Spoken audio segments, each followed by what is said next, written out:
Coming up next from the Grassy Knoll, a terrifying look into the Orwellian world of brainwashing, disinformation, and ultimately control over you. Welcome to another segment of the Grassy Knoll on this Friday, March 12th, 2004. This is Vyzygoth. Our guest for the full 3 hours is Catherine Austin-Fitts, someone to whom we've made reference many times throughout the course of our shows. And she's with us today, and we're proud to have her. We'll introduce Catherine in a moment, but let me first remind you that the first hour of the Grassy Knoll is being brought to you in part by Shannon's Produce. Eat healthy, eat fresh. Shannon's Produce on Island Boulevard in Zephyr Hills. And by Great Thai Restaurant. If you're looking for great atmosphere, great cuisine, great service, check out Great Thai Restaurant on State Road 54 in the Lake Bernadette Plaza. Also, archives of all shows can be accessed only at VyzygothsGrassyKnoll.org. You can access recent shows through RadioForAll.net. You can also listen to past Grassy Knoll shows and other alternative programming on Live 365. Go to PascoRadio.org and check out the schedule. We are streaming, and you can listen real time by going to KGRN.net and click on Listen Live worldwide 24/7. So if you want to listen to future shows live, remember we are on from 5 to 8 Eastern Standard Time. You may also send an instant message if you wish to ask a question or make a comment. Use this IM address, AM 1350 WDCF. And especially if you want to address a question to Catherine, and I'm sure she'll field your questions. Lastly, the views expressed on the Grassy Knoll are not necessarily those of the management, staff, or advertisers of WDCF, WZHR, and the Tan Talk Network. And now on to our guest, Catherine Austin-Fitts. And Catherine, thank you for joining us. It's a pleasure to be on.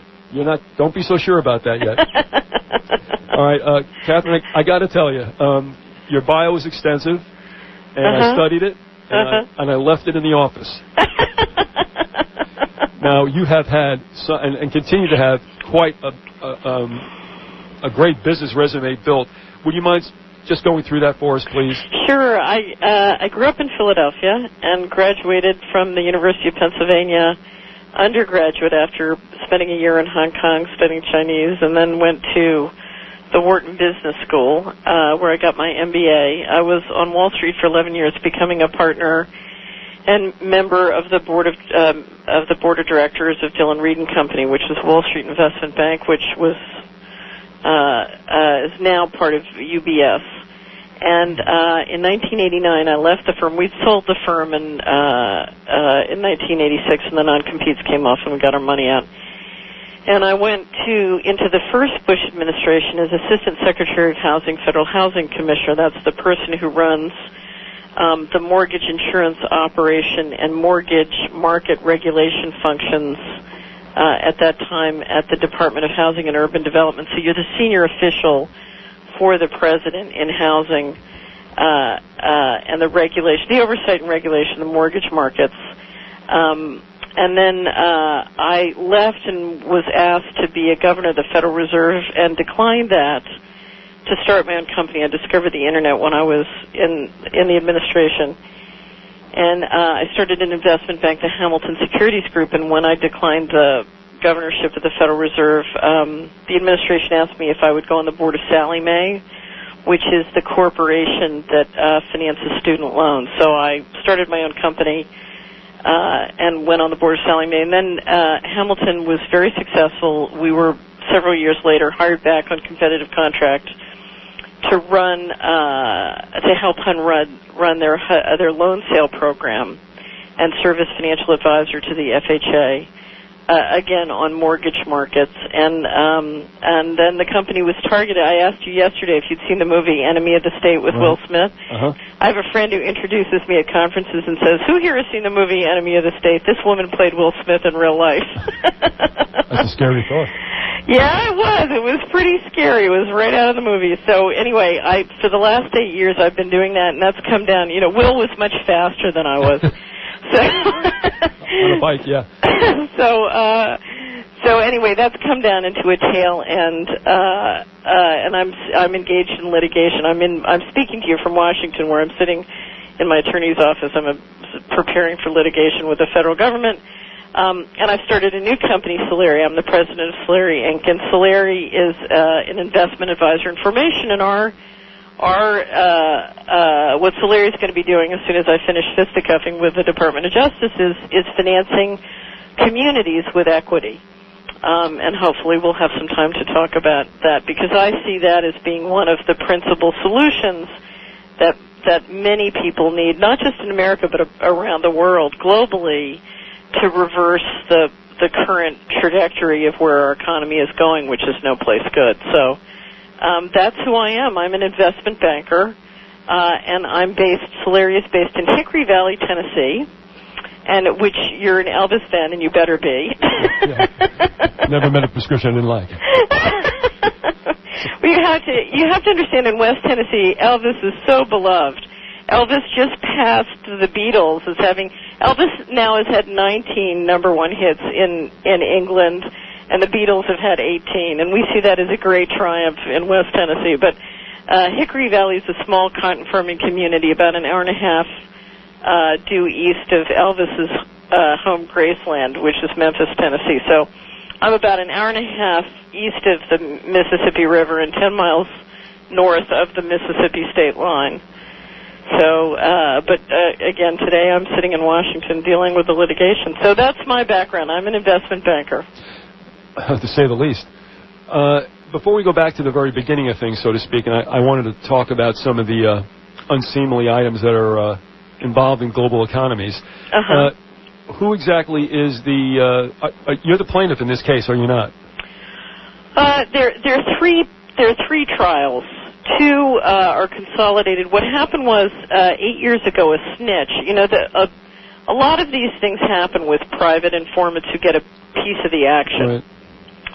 Right. But my company, Hamilton Securities, was helping HUD sell $10 billion of defaulted loans. When HUD guarantees a mortgage and the mortgage defaults, they end up taking back the mortgage. And they had about $12 billion of mortgages. If you remember, during Iran-Contra, the SNL crisis, you know, we had something called the RTC. I don't know if you remember that. You're in Florida, so there's a lot of RTC. Mm-hmm. But they sold off. You know, they took in a lot of defaulted mortgages and sold them off, and so everybody kind of got rid of their defaulted mortgages except for HUD, and so we were retained to help HUD figure out what to do with this stuff, and then when they decided to sell them, to help sell them. And what had happened was, traditionally when HUD had a defaulted mortgage, they would recover 35 cents on the dollar, and then we were able to, there's a team at HUD who was able, with our help, to get that number up to about 70 to 90 cents. And then in 1997, when this enemy of the state thing happened, the loan sale program was stopped, and HUD went back to the methods that traditionally had produced 35 cents on the dollar. Essentially, what that's about, bring us back to the global economy, it's what I call piratization. Okay? Right. And that's part of what we're going to talk about today. Now, you've heard the word privatization, right? Right. What is privatization? To me, it's companies actually buying into, as far as I know, public holdings, such as they could buy utilities, water companies. How's that? Right. Privatization, a working definition of privatization, is when a governmental function or asset is sold or outsourced to a private company. So, for example, if we decide to go to war in Iraq, and instead of the U.S. government through the State Department has outsourced the management of the Iraq prison enforcement and judiciary system to DynCorp. Okay, so that's a privatization. It's a governmental function. The government of Iraq, a piece of the government in Iraq, which if we're occupying Iraq during a war, that's a governmental function that's been outsourced to a private corporation. Okay? Right. That's supposed to be privatization now. Privatization is supposed to happen at market prices. So if on a competitive basis the price of doing this function was $10 million, then privatization is you hire somebody privately who does it for $10 million. Okay? Right. Now, let's say we had an asset like a defaulted mortgage that we wanted to privatize. The government owns it. Government doesn't want to be in the business. They want to sell it. So let's say they hold an auction and they sell it for 70 to 90% of its face amount. Okay? Right. That's privatization. Now, when the government turns around and goes through a process whereby they transfer it at 35% of face amount, that's what I call privatization. Okay. Okay, that's when the transfer of the asset happens at significantly below market prices, or the outsourcing of the function happens at significantly above market prices. Right. You read about Halliburton getting paid way above market for the oil in Iraq? Right. That's privatization. Right. Because they're being, they're using this privatization vehicle as a way of subsidizing large corporations and private investors. Now, I'm not saying you want to go there, but clear me up on this if you would. Sure. I often think of privatization also as, for instance, what's going on today about corporations buying up water, so to speak, and for what I see later on as a move to both ration it or tighten the faucet down a bit and raise the prices. Right. That's privatization. Okay. And let's talk, because we should talk about local and state privatization, because what's coming after the election is a significant movement of privatization that instead of focusing at the federal level is going to move down and really start to attack the state and local level. And what your listeners are going to be interested in is how do they protect themselves in that process? Well, without a doubt, we had, I guess, the first shot fired across our bow with what I told you about happened Tuesday with this referendum. And it's funny because one of the companies, I guess, UBS, in fact, got its claws in down here, which I thought was very interesting, along with Citigroup and also with First Albany. So, right. I think we're starting to see that, and I had mentioned that to you. So by all means, the people on this county and state level, I think, would be very interested in knowing what's coming down the pike. Okay, well, let's. How many people live in your county? Let's see. I would say about 200,000, maybe 300,000. 200,000. Let's take the number 200,000. So let's say we have 200,000 people, and is all the water supplied by public companies or private? There's a county water supply, and the rest who aren't on county water are either on city where it's available or on their own wells. Okay, so since you were saying 300, let's say we have 200,000 people on county or city water, and the rest are on wells. Right. Okay. So now, what do you think the average monthly water bill is for these 200 people? I'm looking at Lady Vyzygoth. She knows these things. Hold on. How much? Lady Vyzygoth says $46. You can see who's got the checkbook in this one. Okay, so let's say, just to round off, it's $50 a month. Okay. Right, that's 12 months. So that's $600 a year. Okay, right. Average bill for a household, right? Right. So those 200,000 people, how many households is that? Do these questions get any easier? How many households? We'll divide them by two. Let's just make it simple. There's 100,000 households, okay, and each household has a monthly bill of $50 or $600 a year, right? Right. Okay, so we're talking about $60 million of water revenues, right? Right. Okay. Now, what's our guess as to the cost of supplying that water revenues? What do you think the city and county costs are? Just guess a number. I have no idea what it is. We have no clue. Let's say it's $50 million. Of providing the resource. Right. So they provide the water, the pipes, the this, the that. Right. It's $50 million, and $10 million gets reinvested into capital improvements and reserves. Okay? Now, let's say I'm a company, okay? And I come in and I buy the water. So the county announces it's going to privatize. Okay? Right. Now, and let's say the county says, well, we're going to sell the water systems since there's a $10 million cash flow coming out of it, we're going to sell it for $100 million. Okay? All right. Okay, bear with me. I got you. Okay, now, let's say this big corporation comes in and buys this for $100 million. Where are they going to get the money to buy it? Bonds? They might get it from bonds. In fact, they might be local bonds. Okay. They might get the county or the state to help them issue bonds. But it's fair to say they're going to buy this water system with other people's money. Correct. Okay, yes. Okay, so whether it's, I know in the prison privatizations, a lot of them were done with county and local bonds. And so, it's funny. I mean, the private corporation got the profits, but the taxpayers ended up financing the whole deal anyway. Right. Okay, so now let's say this company is a publicly traded company. It's got stock trading in the stock market. Okay, and let's say its stock is trading at a multiple of 20 times. What does that mean? Well, big public corporations trade in the stock market, and generally their stock value is a multiple of their profits. So, for example, if Walmart makes $1 million, I haven't looked at where their stock is trading today, but let's say their stock was trading at 20 to 30 times. For every $1 million of profits they get, the value of their company goes up $20 to $30 million. Okay? Okay, so let's say this big company moves in. It buys the water with these bonds, okay? And it takes the company and it stops, instead of taking that $10 million that it was throwing off for capital improvement, it books $10 million of profits every year.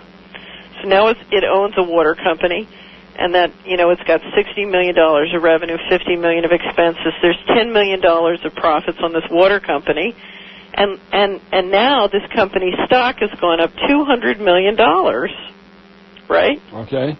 Because its profits went up, and so its stock market's gone up. Right. Now, it paid $100 million to buy the company. Its stock went up $200, so it's got an immediate, instant capital gains of $100 million. Okay? Right. That's how we know there was a piratization going on. Right. But it gets even better. Let's say they double the price of water. Okay? Right. So now they have $120 million of revenues. They're going to load in their expenses from other things, so they'll make it look. But let's say they get their revenues up to $60 million. Okay? I'm with you. Their stock's trading at 20 times. So now, what have they gotten? They've gotten, wait a minute. Holy cow. And the answer is? I should have brought my calculator. No, this is amazing because they've gotten their stock market value to go up $1.2 billion. Right. Okay? So all they have to do is jack the prices way, way up, and they can get a huge capital gains. Now, it's important to remember, when you're dealing with the pirates don't make money the way you and I make money. You and I go to work, or we start a company, and we sell something and we get cash, right? Right. So we think of making money as trading our time, or, doing something that earns cash, or earn something that we can put in the bank. When you run a corporation, when you're a pirate, you don't make money from selling something. Right. You make money from your stock going up. Okay? Exactly. Okay, so if you can go to government and transfer governmental assets onto your company that run through your financial statements that increase your profit and drive your stock up, you can get what I call the pop. That's what we used to call it on Wall Street. Pop is a big increase in your stock. Mm-hmm. Okay, it's the multiple on your stock. So you can take that $10 million of profit or that $60 million of profit, and you can multiply it times 20 times earnings. Okay? Yeah. And that pop is what you get up front. So it's very possible in one of these privatization situations for the pirates to come in and literally generate $500 million of pop for themselves up front.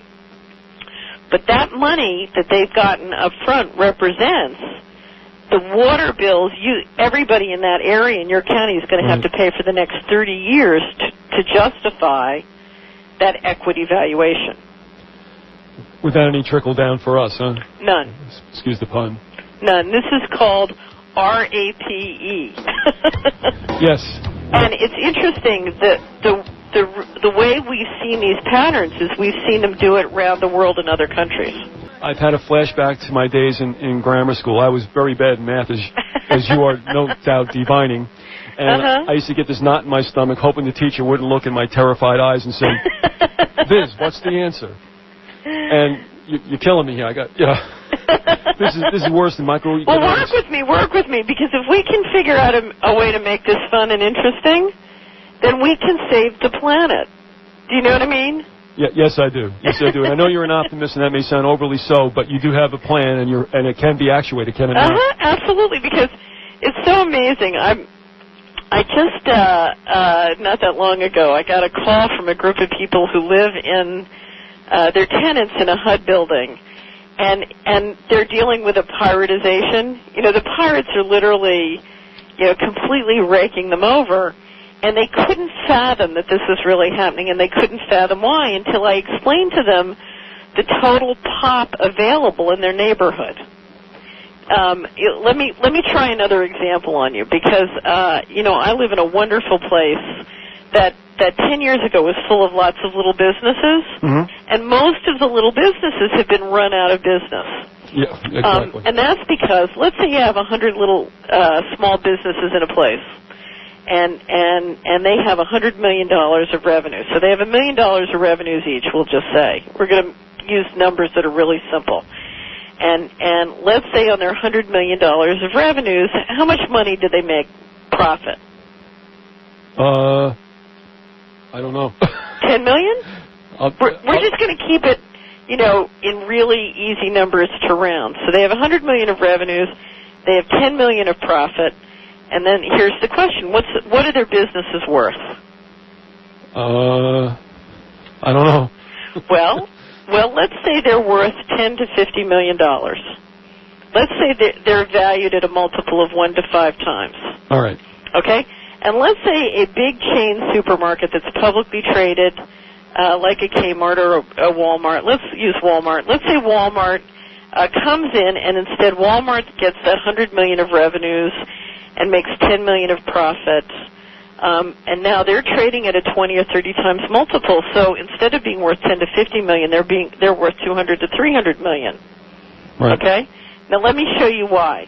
Let's say you won the lotto tomorrow. Okay, and so you won $1 million in the lotto. Would you invest that in Walmart stock, or would you invest that in the local small businesses? Okay. What would you do? What? Small business. Okay, most people would invest in Walmart. You know why? Because it's doing well. It's a large company. They have confidence in it. Well, because the stock is liquid. In other words, let's say I buy $1 million of Walmart stock today. I can turn around and sell it tomorrow, right? All right, yeah. Because it's publicly traded. It's traded on the New York Stock Exchange. It's liquid. So if I have a family emergency or something, I can sell it. Whereas if I invest in my local small businesses and then I have an emergency, I can't necessarily turn around and sell it because it's not liquid, right? And most people want liquidity, okay? There are two reasons why a big company generally is worth more, for the same amount of profits. One is that it's liquid, but the other is, let's say the chairman of Walmart died tomorrow. What would happen the next day? What's that? They'd appoint another really smart guy, right? Mm-hmm. Right. Whereas if the guy who runs the Hickory Valley Meat Market, is disabled tomorrow, he's in deep trouble. Well, there may not be somebody else so quick. Exactly. Right. So there's no management infrastructure. And that's the reason the big corporations generally have had a much lower, what an investment banker would say, they get money for cheaper. Now, if you're trying to buy a car and you pay 3%, and I'm trying to buy the same car and I have to pay 18%, you're going to get the car, right? Right. Because you can pay much more at the same monthly payment than I can. So basically, a corporation can come into the neighborhood and basically they're financing in the stock market with our money. So they come into a neighborhood and they buy that neighborhood with the savings of the people in that neighborhood, yes, because the people in that neighborhood are voting with their money for the big guy. See what I mean? I do. So that's been what's happening, and so big corporations have been coming into my community, your community, and they've been consolidating the market share of our deposits, our purchases, our investments, our savings. into their banks and their big companies because they have a much lower cost of capital because we're betting for them in our pension funds, with our savings, everything else. Now, here's the interesting thing. Let's say that the 200,000 people in your county are spending $200 million a year at Walmart, okay? And let's say Walmart's making $20 million bucks of profits on that. Okay. And let's say from that $20 million, their stock is going up $400 million. How much of that $400 million to the people who live in your county, how much of that are they getting? Zip. Yeah, Zip, right. Exactly. But who controls? The customer controls, right?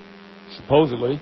Right. The customer has the leverage. The customer decides who gets the purchase. Okay, now watch this. My kind of what Solari's about is helping all the small businesses in a place get together and create a venture fund through something called a Solari. That's what a Solari is. And turn around and sell stock to the community. So when the community comes and buys at those small stores, they get a piece of the action because all their purchases make their stock go up, and they generate wealth to themselves as a result of their purchases. See what I mean? I do. Okay. So the idea is, how can we turn this around? Because the problem in every community in America is once upon a time, all of our purchases generated equity value for ourselves and our neighbors. And now that's all being drained out. It's been drained out with the retail purchases, but what you and I are talking about is piratisation is coming, and now all the other assets are about to be drained out. And what we need to figure out is, how are we going to deal with that in a way that turns it around for us? Because the last thing we need to do is give more assets away to the pirates, right? Right. This is the Grassy Knoll, and with us is Catherine Austin Fitz, who has much to talk about through our 3 hours today. And right now we're talking about the economic viabilities, especially of local and local communities. You have been saying that this has been taking place, though, this piratization on a global level. Is that true? Yeah. Let's talk through some examples that your listeners would know about. Let's take Iraq. We did. What? Well, we did. We kind of took them, yeah. We're trying. Okay, but there's, sort of the key to warfare as an economic matter is you go into a place and you spend a huge amount of money sort of destroying it, occupying it, and then you spend a huge amount of money building it up after the ownership of all the assets is switched to your team. Okay? Agreed. So let's talk about it. So let's say we go into Iraq and we outsource a $500 million contract to DynCorp to run enforcement, police, and judiciary. And let's say that runs, that $500 million first contract authority runs for, let's say it runs for 3 years. So there's let's say it's about $150 million a year. And let's say they make about $15 million a year on that contract. The last time I looked at their proxy, they said they valued their stock at 30 times cash flow. So let's just be conservative and say it's 20 times. So you're talking about a $300 million equity value for the award of that contract. How much do the American people get paid for that? How much do they get of that equity value created? You mean we the people? Right. Nothing. Right, exactly. So we've paid DynCorp $500 million. They've created equity value to them and their shareholders of $300 million. That's how their senior management gets paid on their stock options. And the taxpayers got absolutely nothing. And you can start to see why the pressure to raise. In my understanding, Center for Public Integrity just published a great book on the fundraising campaigns for the president. And according to them, the president has raised, I think, more money than the history of any campaign. But you start to see the nexus between government contracting, particularly the kind that can go on in a warfare situation, because then you have lots of flexibility as to what you do and how you do it. The nexus between campaign fundraising and government contracting and warfare. But that's another example of where pop is driving policy. So instead of doing privatization, right, we're doing piratization, and the pressure is on for the privatization to be richer and richer because it's through those outsourcing. I mean, you're basically taking pure dollars and transferring them from the public sector into private pockets in a way that makes money for you and your pals. But let's just keep going around the planet and talking about more examples. In 1998, I went to the Institute for Policy Studies here in Washington. There were 3 women, one from Peru, one from Bolivia, and one from Colombia, here to talk to Congress and the American people about the war on drugs in their countries. The same company, DynCorp, had a $600 million contract to do the war on drugs in those 3 countries, Bolivia, Peru, and Colombia. So I listened to the women talk about how the war on drugs was being used to move the peasants off of their farmland, move them into HUD-style kinds of cities that were being developed by private people, and then large multinationals and selected individuals in their country were getting control and ownership of the land at basically insider prices. In other words, they're moving people off of the land they owned, seizing that land on the pretext of the war on drugs, and then all these private guys were getting this land for cheap. Okay? Right. More privatization. So I said to them, who's making money on this? Explain how all the money works.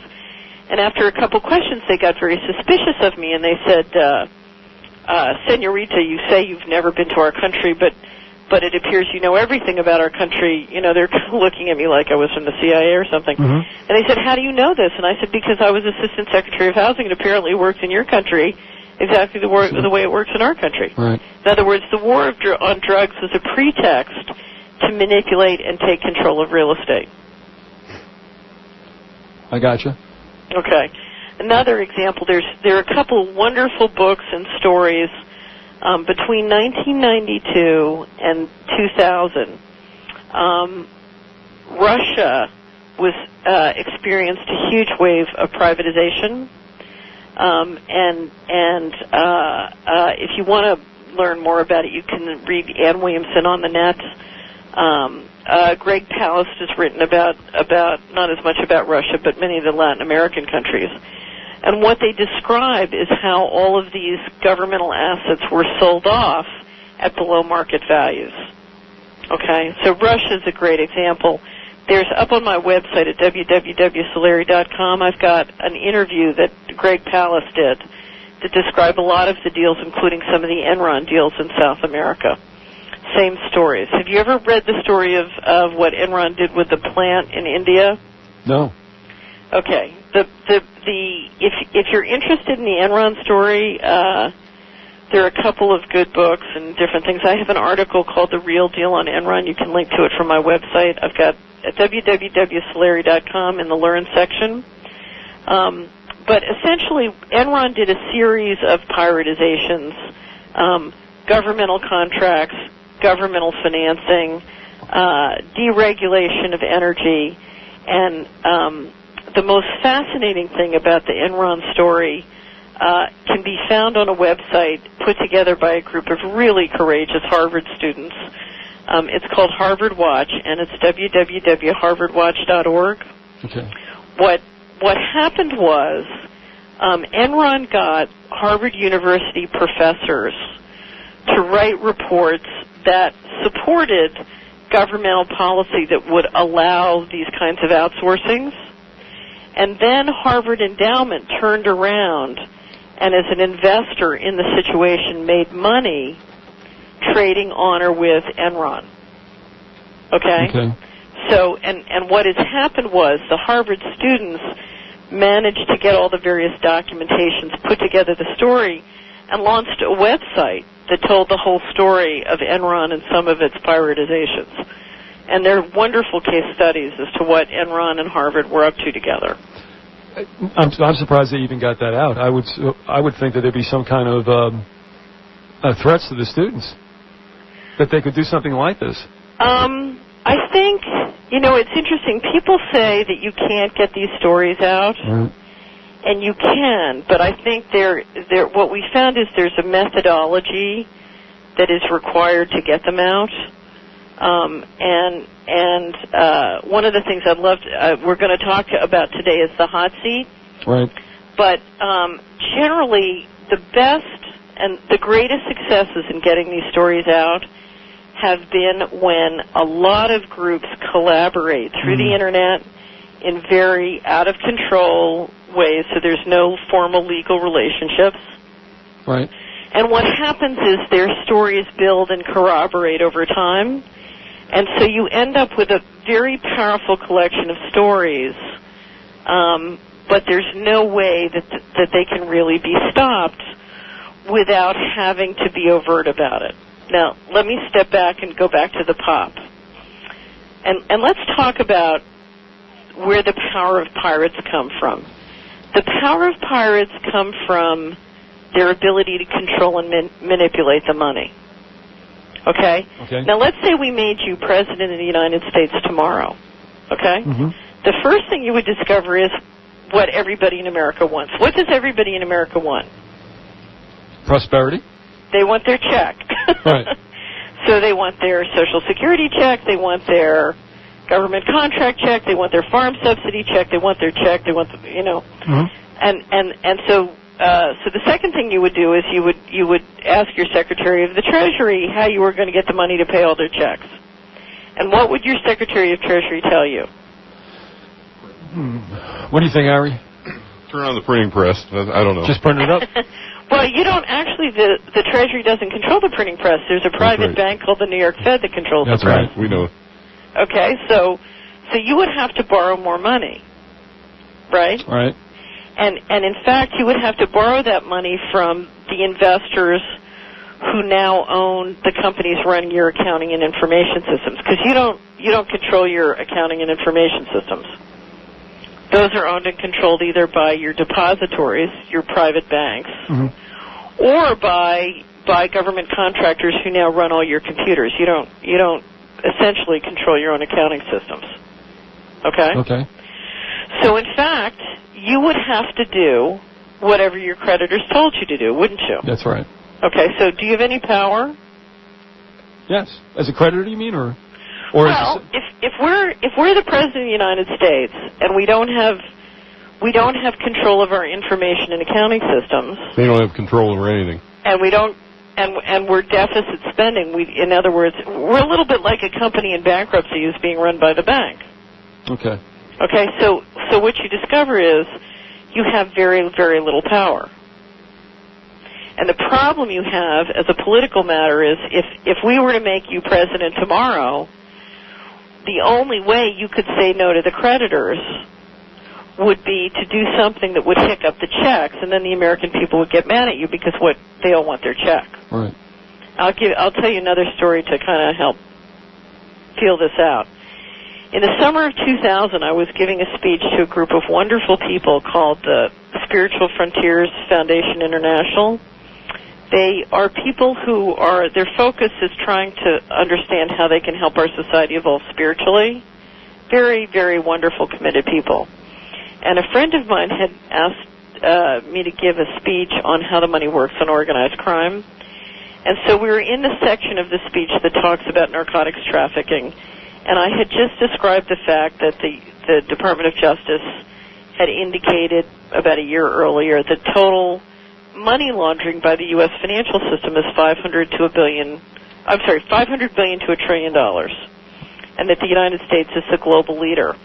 And we had discussed the fact that the CIA Inspector General had just issued a report indicating that the Dark Alliance, Gary Webb Dark Alliance, allegations about the CIA and the American government dealing drugs essentially were true. Gary Webb out of was San Jose Mercury, was that? Correct. Okay. Correct. Is this the story also, Catherine, about the raising of the hands? The raising of the hands? Yeah, the people that were listening to you? All right, go ahead. Yeah, exactly. Yeah, that's a great one. Go ahead. So anyway, so we're talking about, the government dealing drugs and hard narcotics into our neighborhood. So finally, I said to everybody, what would happen if we stopped being the global money laundering leader. So there's a little discussion, and everybody said, well, the stock market would go down. And, in fact, we might have trouble financing the government deficit, so our checks might stop or our taxes might go up. So I said, okay, well, let's pretend there's a big red button up here on the lectern. And if you push this button, you can stop all narcotics trafficking and money laundering in America tomorrow. Who here will push the button? And out of 100 people committed to evolving our society spiritually, guess how many would push the button? 99. Oh, wait, who would push the button to stop it? Right. Only one. Right. Right. So I said to the other 99, why would you not push the button? And they said, we don't want our mutual funds to go down, and we don't want our government checks to stop. And I said, so what you're saying is you want the Department of Justice and the CIA to continue to facilitate the marketing of hard narcotics to your children and grandchildren to keep your mutual funds up? And they said, yes, that's right. Okay, now, I think today the number of people who would push the red button is much higher. But essentially what we have, in a nutshell, is we have an economy, a current economy, and I would call it a negative return on investment economy, where all of us, not just, them, but all of us, me, you, Harry, all of us, are dependent for a check or cash flow on an activity that is either doing harm to someone or is financed with the profits of doing harm to someone. All right, Catherine, where we left off, and before we continue, I want to say also that people can instant message us at AM 1350 WDCF if they have any questions or comments with regard to what you're telling us now. Now, the thing that you just left us off with is the fact that people are willing to know that hurtful things may go on both culturally, socially, and spiritually as long as they get the money. Goes right back to trade and security. Your personal liberties and things for security. As long as they're happy and get fed, everything's okay. So what do we do, Catherine? Oh, well, there's so many things you can do. It's funny, I love your ads. We're just now planning, before I left Hickory Valley, we came up, all the group of us came up with our scheme to plant our garden. Okay. And I have to tell you, I think one of the most important solutions is being healthy. That's right. And that starts with eating healthy food and sourcing as much of your food locally as you possibly can. It's one of the reasons we put such a stress in Hickory Valley on having our own garden. So I'm just laughing as I'm listening to your ads because, they're very much part of the solution. I just got back about 3 months ago. I went to Cancun to speak, and it was an offshore conference that helps bring offshore healthcare and financial technology to ordinary Americans. It's a network called PQI. And I got down there, and it was amazing because the Mexicans were so healthy and alive, and it was the first time I'd been in a place for a week where there were no chemtrails. So the air was just, it was like, wow, all I could do was breathe all day long. I was like, it was wonderful. Anyway, so there are no chemtrails, and the Mexicans all look incredibly healthy, and the Americans, we all looked like we were being poisoned. We looked so unhealthy and sort of toxic.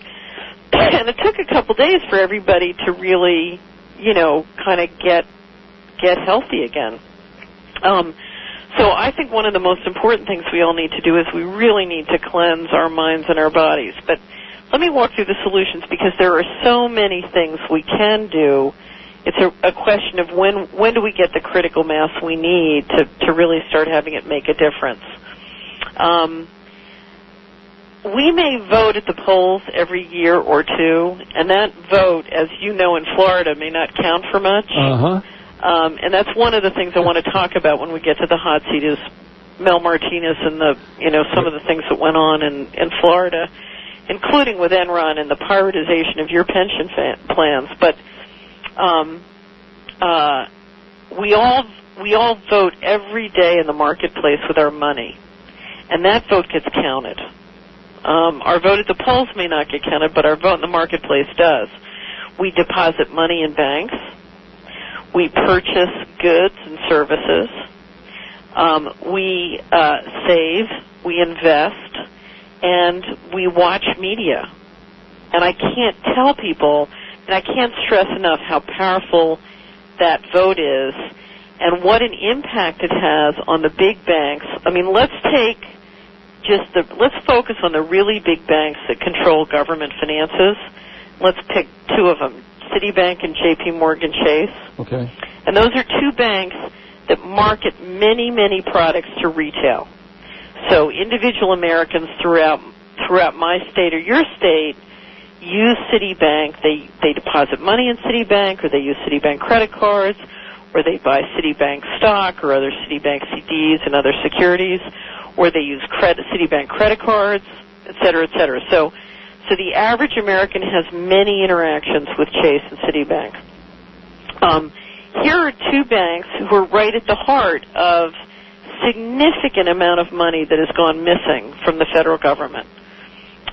J.P. Morgan Chase is the lead trustee servicer at HUD. There's $59 billion missing from HUD. That can't happen unless the big depositories and trustees somehow know about it. I mean, their responsibilities are such that can't happen without them somehow directly or indirectly being involved or complicit.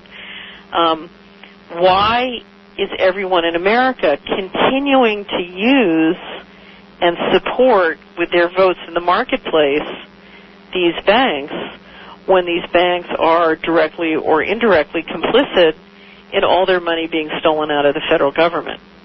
Now, as a practical matter, I must tell you, as a business executive, the hardest thing in the world for me is to turn to the chairman of a big bank and say, you can't allow these things to go on, and he know that as long as, nobody gets charged a fee on their ATM card, he can steal all the money, or all the money in the world can be stolen out of the government, and everybody will still use his credit card, still deposit in his bank. In other words, it's a zero accountability system because the citizens don't care or don't connect the dots. Right.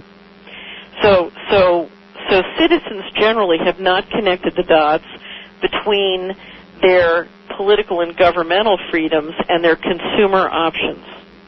Okay? Mm-hmm. Because as our political freedoms and rights have diminished, our consumer options have increased. Okay? And there's been this trade-off. The minute citizens understand that think of it this, have you ever seen the movie Pirates of the Caribbean? Also, and we'll get into this a little bit later, there's another website with which you're involved, and that is whereisthemoney.com. That's it, whereisthemoney.com, where they can find all about it. whereisthemoney.org. .org. That's it, whereisthemoney.org, and of course we're going to talk about the /hot seat, which is a certain facet of that website in which you now are more or less drawing down on a very interesting character by the name of Mel Martinez. Right, who's running for senator in your state. After he screwed up the election and everything, well, he didn't screw it up, he brought it home for the Republicans. Well, listen, you were talking about solutions and how people can not necessarily do harm to themselves, to others, to the environment, whatever. They can find an honest way to make things work. Right, it's all about cleansing and healing. And the first thing you want to do is cleanse and heal yourself, your own money, your own associations, your own time.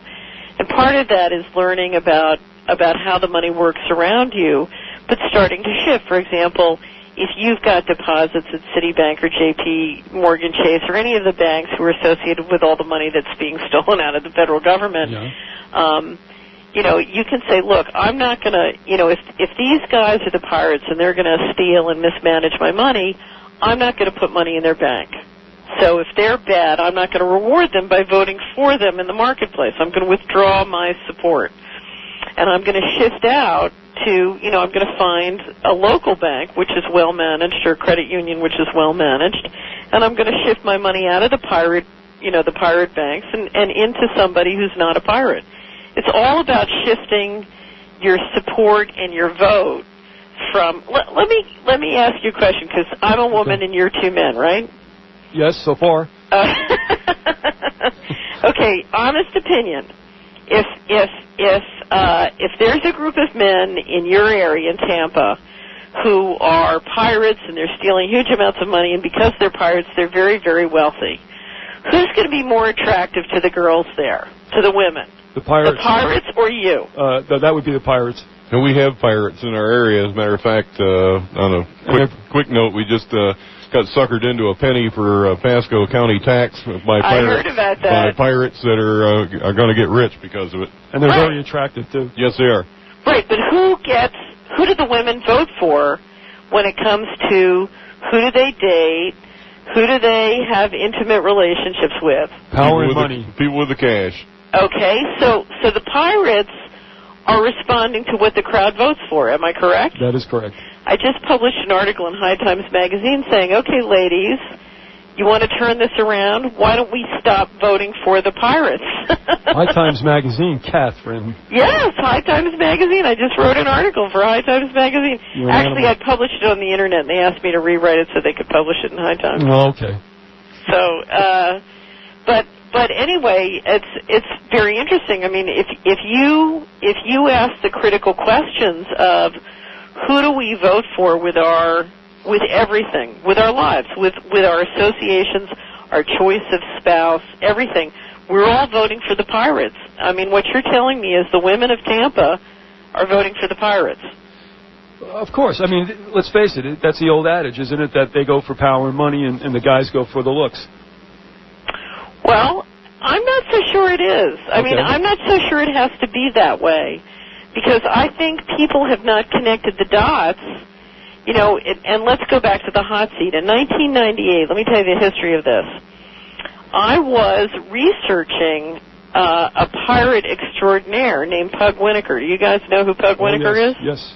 Okay. So Pug Winokur was the lead investor in DynCorp. He was chairman of the finance committee of Enron. I mean, Pug Winokur is deep in a lot of shenanigans. And at the same time, what I realized is Pug Winokur is marching around the world being honored as a socially prestigious, you know, socially acceptable person. Okay? Mm-hmm. Nice, decent, you know, so here's a person who's being honored everywhere he goes by people who say that all the stuff that his various companies are doing is wrong, right? But all this wrongdoing is not connected to Pug personally. He's not being held responsible, and it's not clear. And so I got very upset, and I remember I stood up in the office and I said, "That's it, I've had it. Pug is going to Google prison." And the lawyer next to me said, "What's Google prison?" I said, "I don't know. I think I just invented it." I said, and she said, "Well, what is it?" And I said, "Well, you know, I think what we ought to do with these folks is we ought to simply illuminate. You know, if somebody's going to be a pirate, let's make sure their children, their grandchildren, their neighbors, the folks at the PTA are clear and know what they're doing. Let them remember the town stocks. Remember the concept of a town stock? Oh, you mean as punishment? Right. Okay, yeah, sure. I say, you know, because I'm a great believer in shunning. I think shunning is very effective. So you know, if they're going to run around and basically do all these things, you know, let's make sure their neighbors down at the country club know that, you know, that Pug is the guy who's financing the dropping of herbicides on children throughout Latin America. Let's make it intimate. Have you ever seen Michael Moore's video on Columbine? Yes. Mm-hmm. Right. He makes it intimate. You know, he takes the guy who's got bullet holes in his back, you know, and he takes him up to the store and they, you know, tries to talk to the people selling the bullets. He makes the whole thing intimate. So the idea was, let's get this all up. Well, to make a long story short, a whole series of researchers started researching Pug and, you know, collecting up all the documents and information. A group of us made something called the Pug Winokur Data Dump, which was just a way of collecting up, you know, hundreds of hours of research so that people could go faster and faster. It was many years later, a reporter called me and he said, you know, you saved me a year. It would have taken me a year to dig all this out, and now I can find it. Because most reporters, you know, have to research and write a story in a week or less. Or less, yes. Right. So they can't spend a year finding and digging out, you know, a whole bunch of SEC documents. They need it to be available in 24 to 48 hours. So what happened over time is lots of researchers wrote, and blah, blah, blah, blah. Well, it took about 3 years when somebody from Harvard called me and said, this can't all possibly be true. And I said, yeah, it is. Go check it out.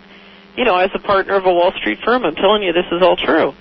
And that was 2 years before the Harvard Watch team launched their website. So it took 5 years of different people collecting research and doing the work. But what happened was we were building through the Internet a shared intelligence, and we were getting smarter and smarter about how the system worked. And so research that would have taken, in the old days, a large news agency with millions of dollars of money for an investigation was being done incrementally by thousands of volunteer researchers and small organizations through the Internet.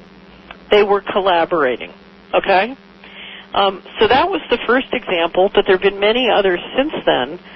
One of the most successful is a website we put together after 9/11 called Unanswered Questions. Oh, yes, definitely. Okay? Right. And what we had seen the success with, using the Internet and large groups to collaborate and build tools like the timeline, which on 9/11 is, chronologies are fantastic research tools for these things. So we'd seen all of that, and a group of us who came together to do Unanswered Questions said, what we need to do is we need to learn from the experiences we've had on these big catastrophic events of trying to get to the bottom of what happened. What we need to do, since the government has paid hundreds of millions of dollars to figure out what happened and get the truth out, we need to not fall into the trap of trying to provide the answers, because we don't begin to have the professional intelligence and enforcement capabilities, and we don't begin to have the resources, but we do have the ability to ask smart questions and to link people all around the world to ask questions. And so we put Unanswered Questions together, and with tiny volunteer resources, within a month, we were getting 500,000, 500,000 hits a month. I mean, the hits were fantastic. Can I ask you a couple of questions? Sure. Now, again, these just come up, and they may be on the pessimistic side, but I'm sure you can rebut them. A couple of things. One, when it comes to information, now, we all know about unansweredquestions.net. We know about Solari.com. And a host of other great sources that are out there. But so many people, Catherine, are not paying attention unless it's on the mainstream news. So how do you get to take them by the back of their hair and shove their head down a rabbit hole to let them see what's going on? Well, you don't. I'm a great believer. Let me say it another way.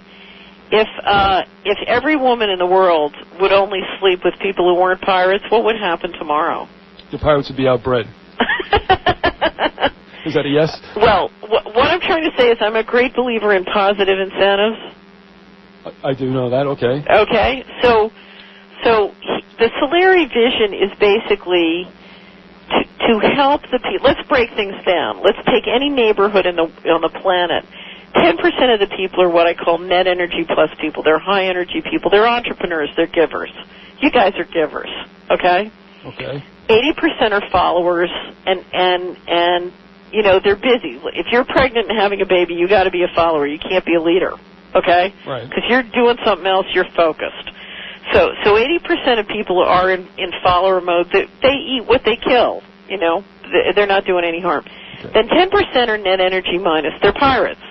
They're big pirates, they're little pirates, but they're what I call slugs, okay? All right. And they're basically stealing, taking, free riding, parasiting, whatever, okay? Now, the key to successful management, whether it's of a family, a community, as business, is you put the high-energy people in charge, you get the followers following the high-energy people, and you try not to let the slugs kill you, right? Right. Okay. So what's been happening in America is the net energy plus people, the high-energy people, are not in charge, and they're getting drained. Okay, they're working harder and harder, and what we need to do is not scream at them to work even harder. What we need to do is we need to help them get energy. Okay, for example, let's say we started a movement where we started to persuade people incrementally that if they could shift their deposits and purchases back to the local small business, they could start to really transform things. They connect the dots between the big banks and the government. I mean, there is no government, let's be clear. True. So they pierce the veil.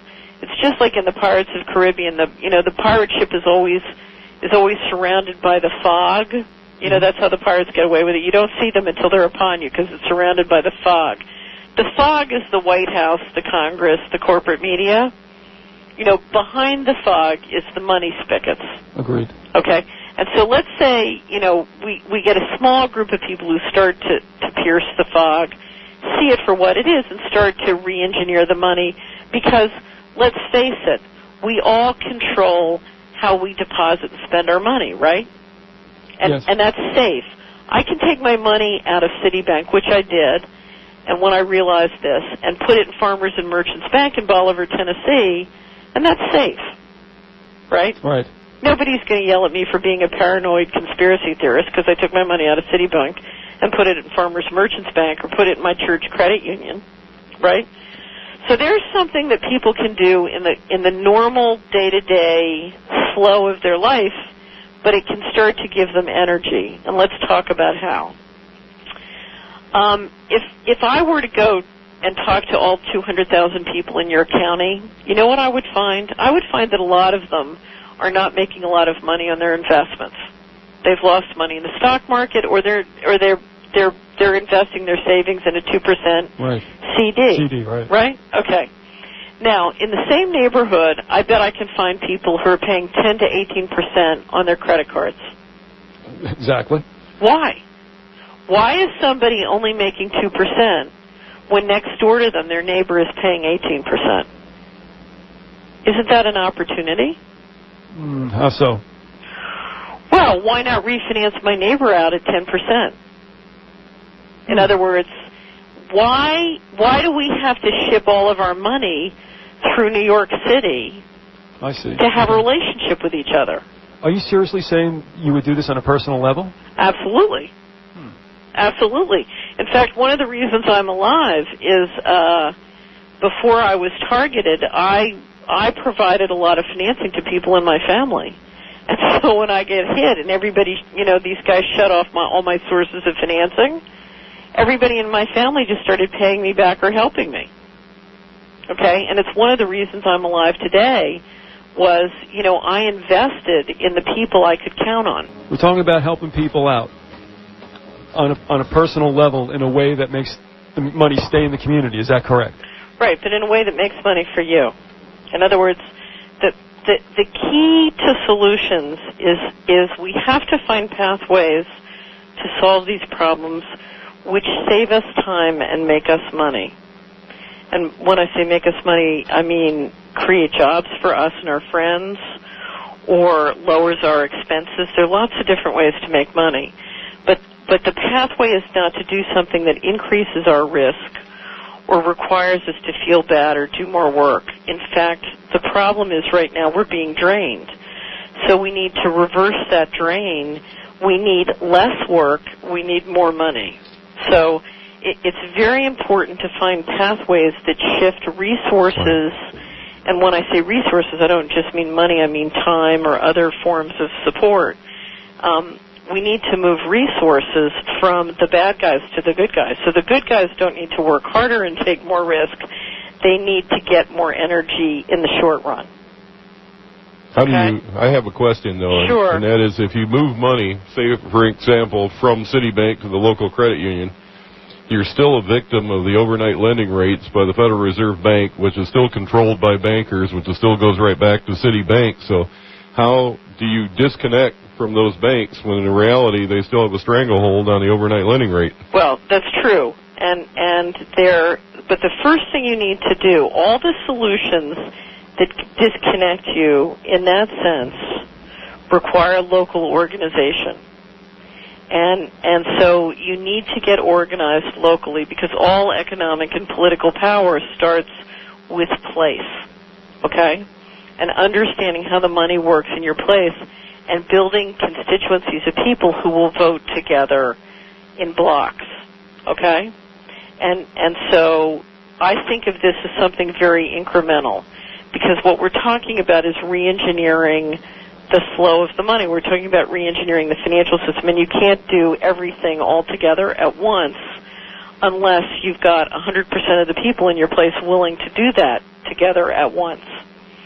So what I like to do is start incrementally with all those actions that people can do, that they can control individually, but they can start to build a tide that builds that organization.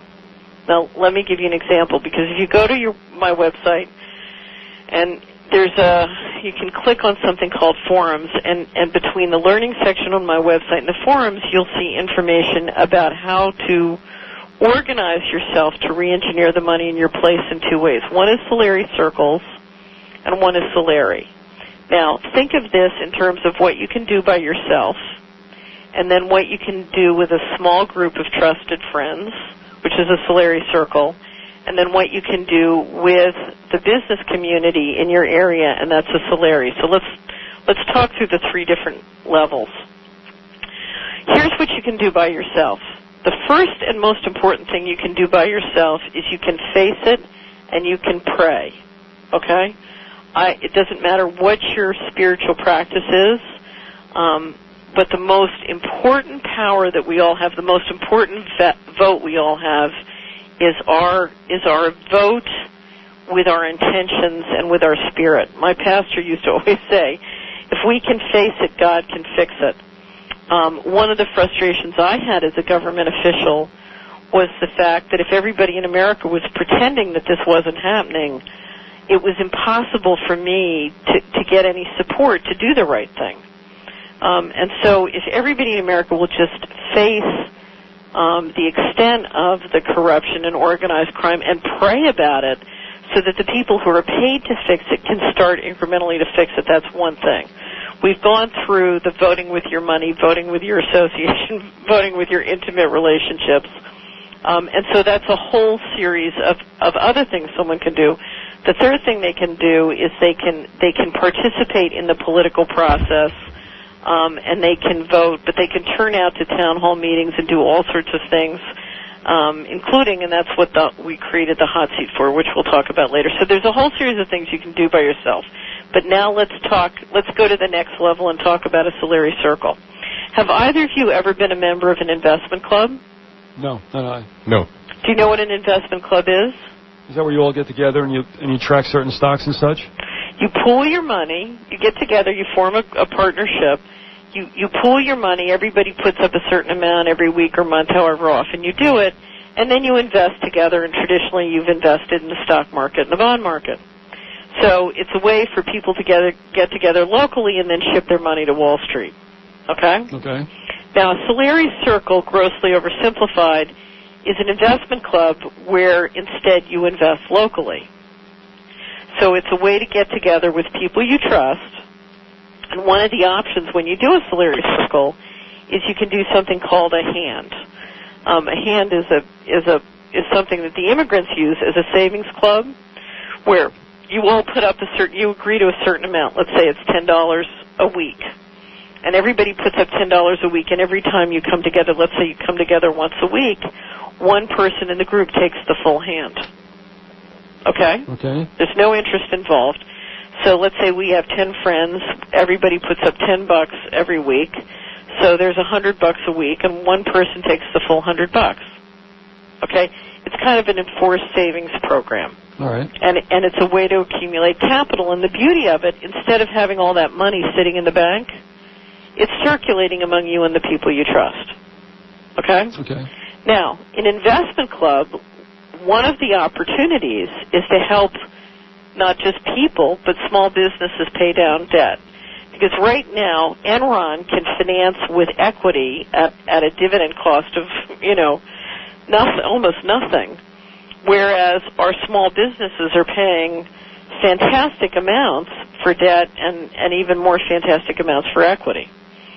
So one of the things a Solari circle can do, you said you'd invest locally in your small businesses. Mm-hmm. I dare say if you'd invest in local small businesses instead of, if the Enron pension fund, the Florida pension fund, had invested that $340 million it lost in Enron in small businesses in Florida, it would still have that $340 million today, right? All right. That would have been a better investment.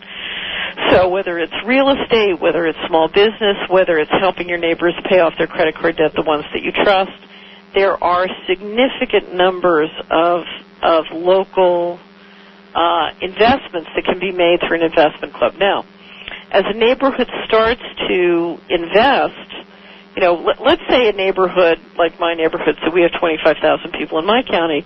Let's say we got a series of Solari circles going, and the key to a Solari circle is you got to do it with people you know and trust. Okay? Okay. Because what you're doing is you're coming together with people and you're helping each other learn about money and learn about how to invest money and learn about things like, well, who are the banks that are doing this? Who are the good guys and who are the bad guys? Who's the pirate? That takes organization because you need, one person can't do all of that themselves. I mean, I'm an investment banker. I've been studying money my whole life. I can't do it by myself. Nobody can do it by yourself. So let's say we get a whole bunch of Solari circles going. Well, the next thing we need is what I call a Solari, which is an investment advisor for the place that can help the small businesses finance with stock. We talked at the beginning of the show. Let's say we have 100 small businesses. They each sell 50% of their equity to a venture fund that they control through the Solari. They start a Solari, and the venture fund, think of it as like a little mutual fund for your neighborhood, turns around and sells stock to everybody who lives in the neighborhood.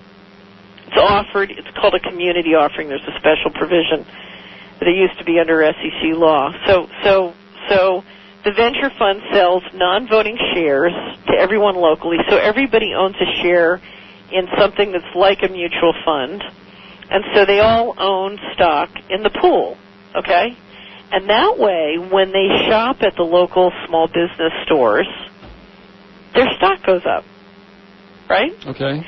And that way, if something's going on and the businesses aren't, being smart about serving the customer, they can run in and because they have a vested interest. They're now not just customers, they're shareholders, and they want the local small businesses to thrive and succeed and grow wealthier because they make money, right?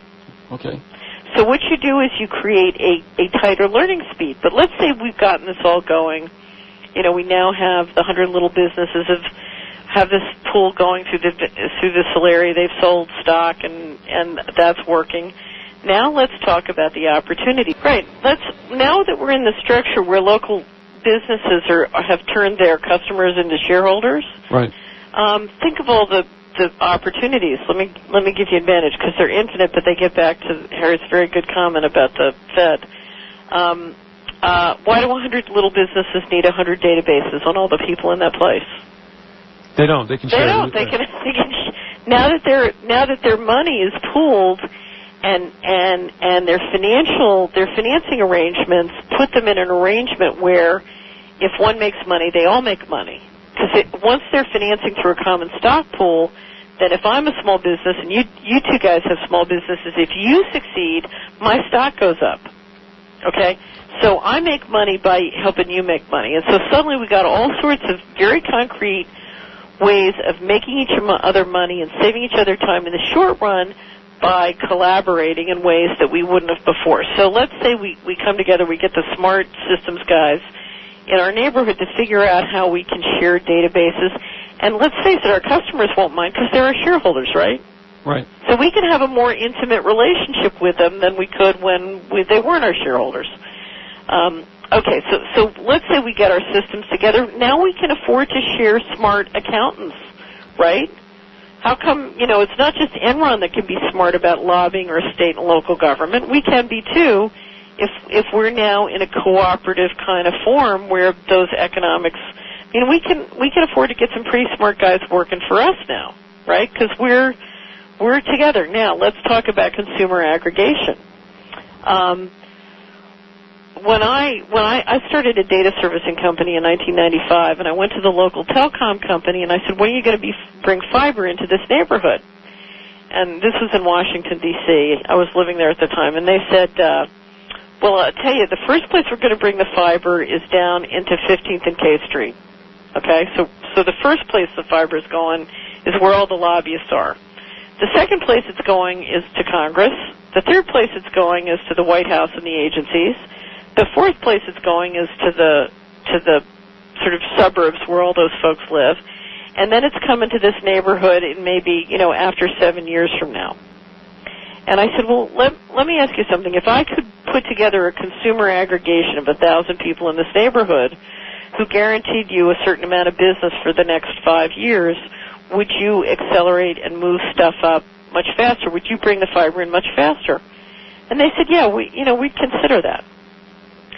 Now, that's about organization. That's about consumer organization. So once you get into these kind of Solari structures, you can start to organize the businesses or the people in a neighborhood in a way where they can renegotiate their arrangements with larger corporations in a way that everybody makes money.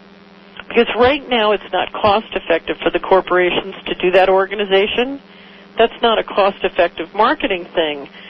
And it's not, municipalities have no incentives. They don't have the equity incentives to organize these things. And that's part of why privatization is happening, because the only way a corporation can get in and make money from all of this is to basically, engineer a takeover of a lot of power into place. But if all the people in a neighborhood through their small businesses get organized in a way where they're sharing equity incentives that build alignment between citizens, consumers, and the small business people in a place, then we can start to get the pop in our place. Let me give you an example.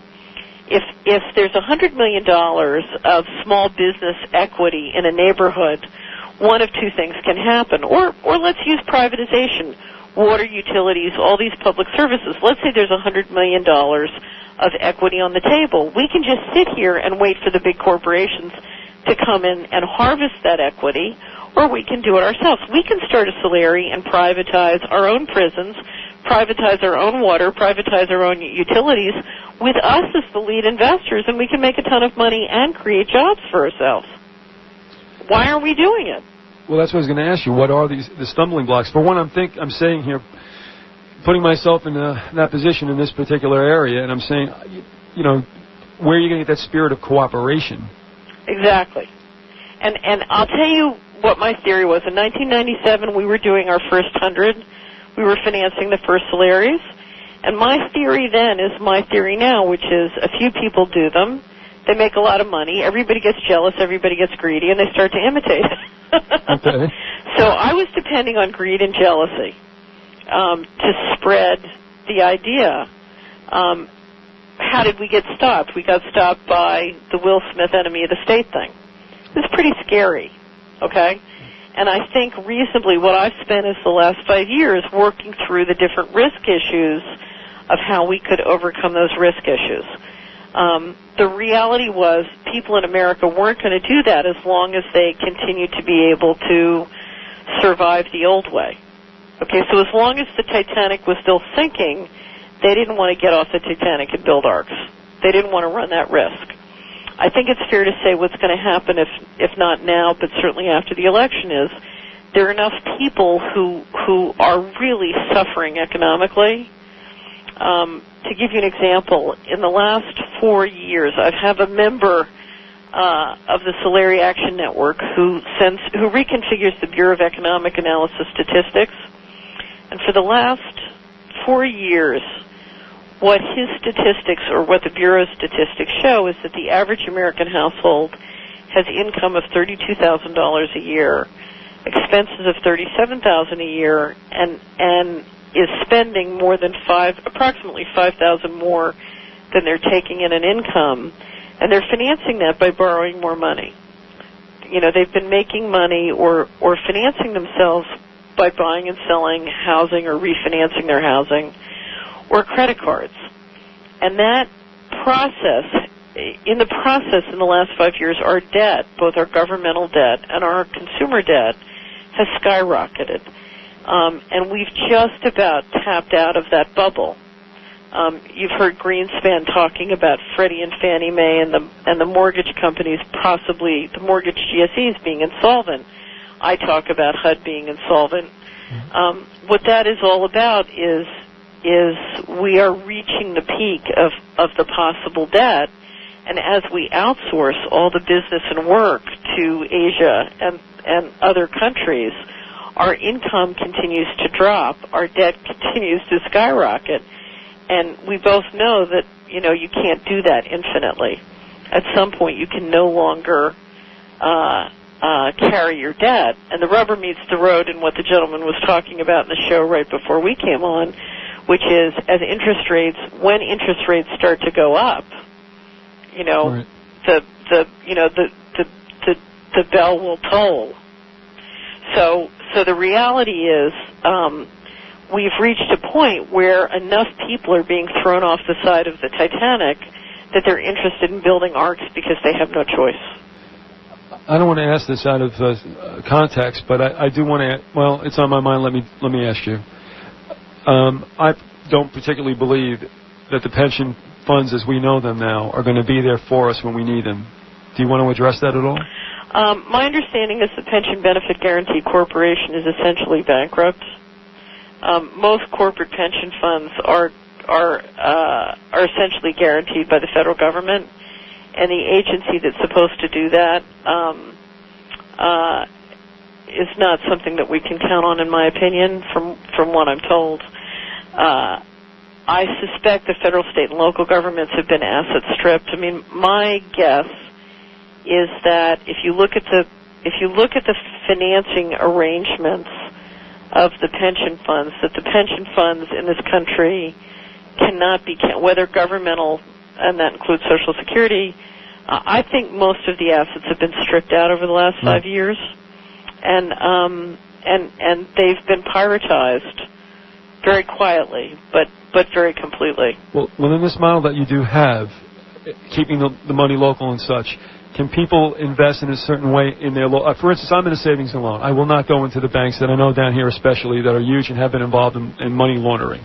Right. All right, so we're in a local savings and loan, and I'm very happy with that. The interest stinks, but, I understand that. Right. Now, do they play a role in a healthy community in going to your local community bank or savings and loans? Does that factor in at all? Right. I'm a great believer in switching to, and you have to look. It's very important to make sure that you're talking about a bank that has good management and is circulating and investing locally. Right. So it's not enough for it to be a local bank. You want to look at their financials. You want to check the references of their management, but you want to make sure you're depositing your money in a bank that is really providing leadership in terms of building equity and business in the community. So it takes a little bit of due diligence to figure out whether or not your bank is a good one. But whether, and they're credit unions. What you want to do is research the community and credit unions, the community banks and the credit unions in your area, and look at their financials and check out the references of their management, but make sure they're providing real leadership in the community for promoting small business and building up financial literacy in your community. Now, can something like this go on even though someone may leave the workforce more or less? Can they still have their money circulating in a situation like this that would provide them with some kind of retirement funds? It's very important to remember what I'm talking about is something that if you do it well, you can make a lot of money, and if you do it stupidly, you can lose a lot of money. Okay.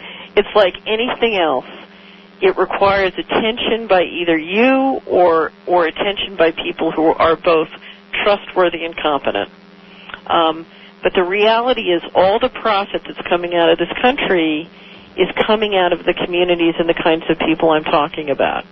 In other words, if 73,000 neighborhoods can't trust the leaders in their own neighborhoods, then there are no solutions because that's where all the money is coming from that the pirates are stealing. So what I'm suggesting is, one of the most frustrating parts of my job is most of the people in America I talk to have no concept of how much potential equity there is in their home, their household, themselves, or their community. They don't see it. They can't, they're not a trained investment banker. Right. So they don't realize how much is being drained out and stolen. I looked at a prison privatization in our county that happened before I got there.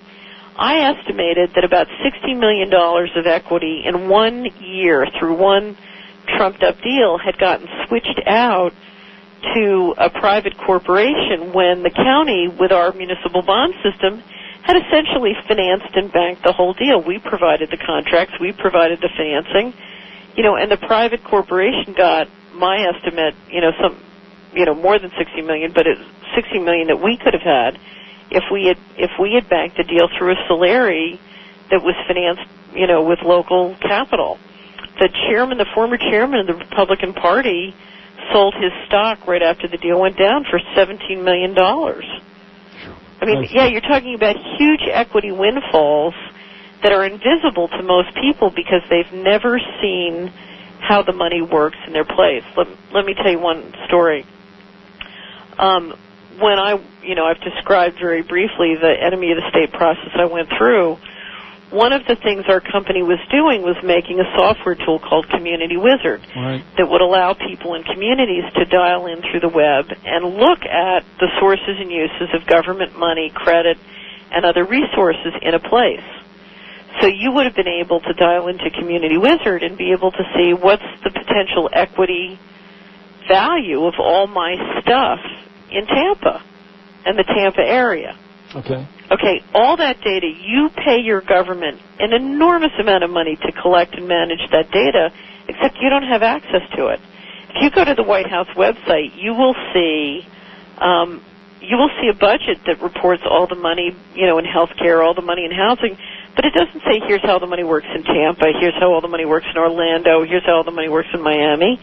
You can't see how the money works in a world contiguous to the area that you experience on an intimate basis every day.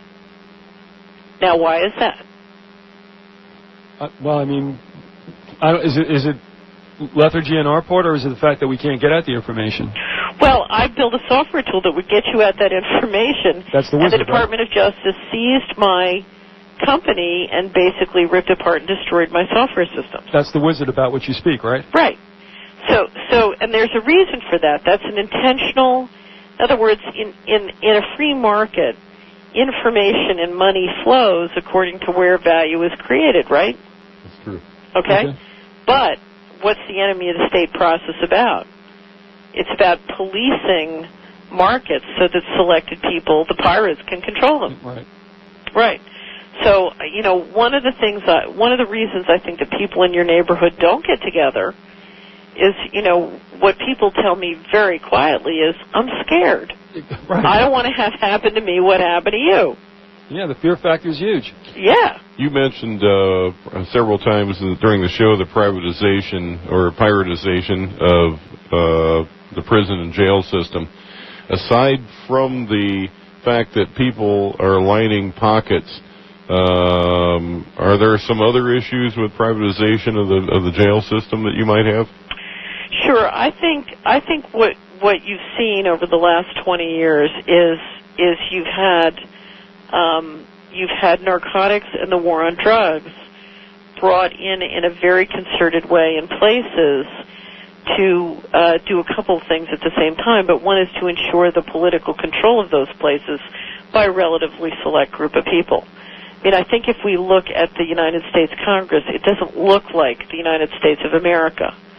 And the war on drugs and drugs have been critical to maintaining the political control to us, basically an elite. I mean, it's been a great vehicle to prevent democracy, to manipulate democracy, and to make sure that certain people end up with no right to vote or end up in prison making money for the people, I guess that's my point, is that when you have a privatization of a prison system, the incentive is to keep the jail system as populated as possible, which corrupts the judicial system, and additionally, you, under a corporate-run prison system, you don't have sworn officers of the law who are running the system, and therefore there are no constitutional rights, and there's absolutely nothing. It's all corporate. Right. It's much easier to manipulate. It's much easier to manage things outside of the law if it's privatized.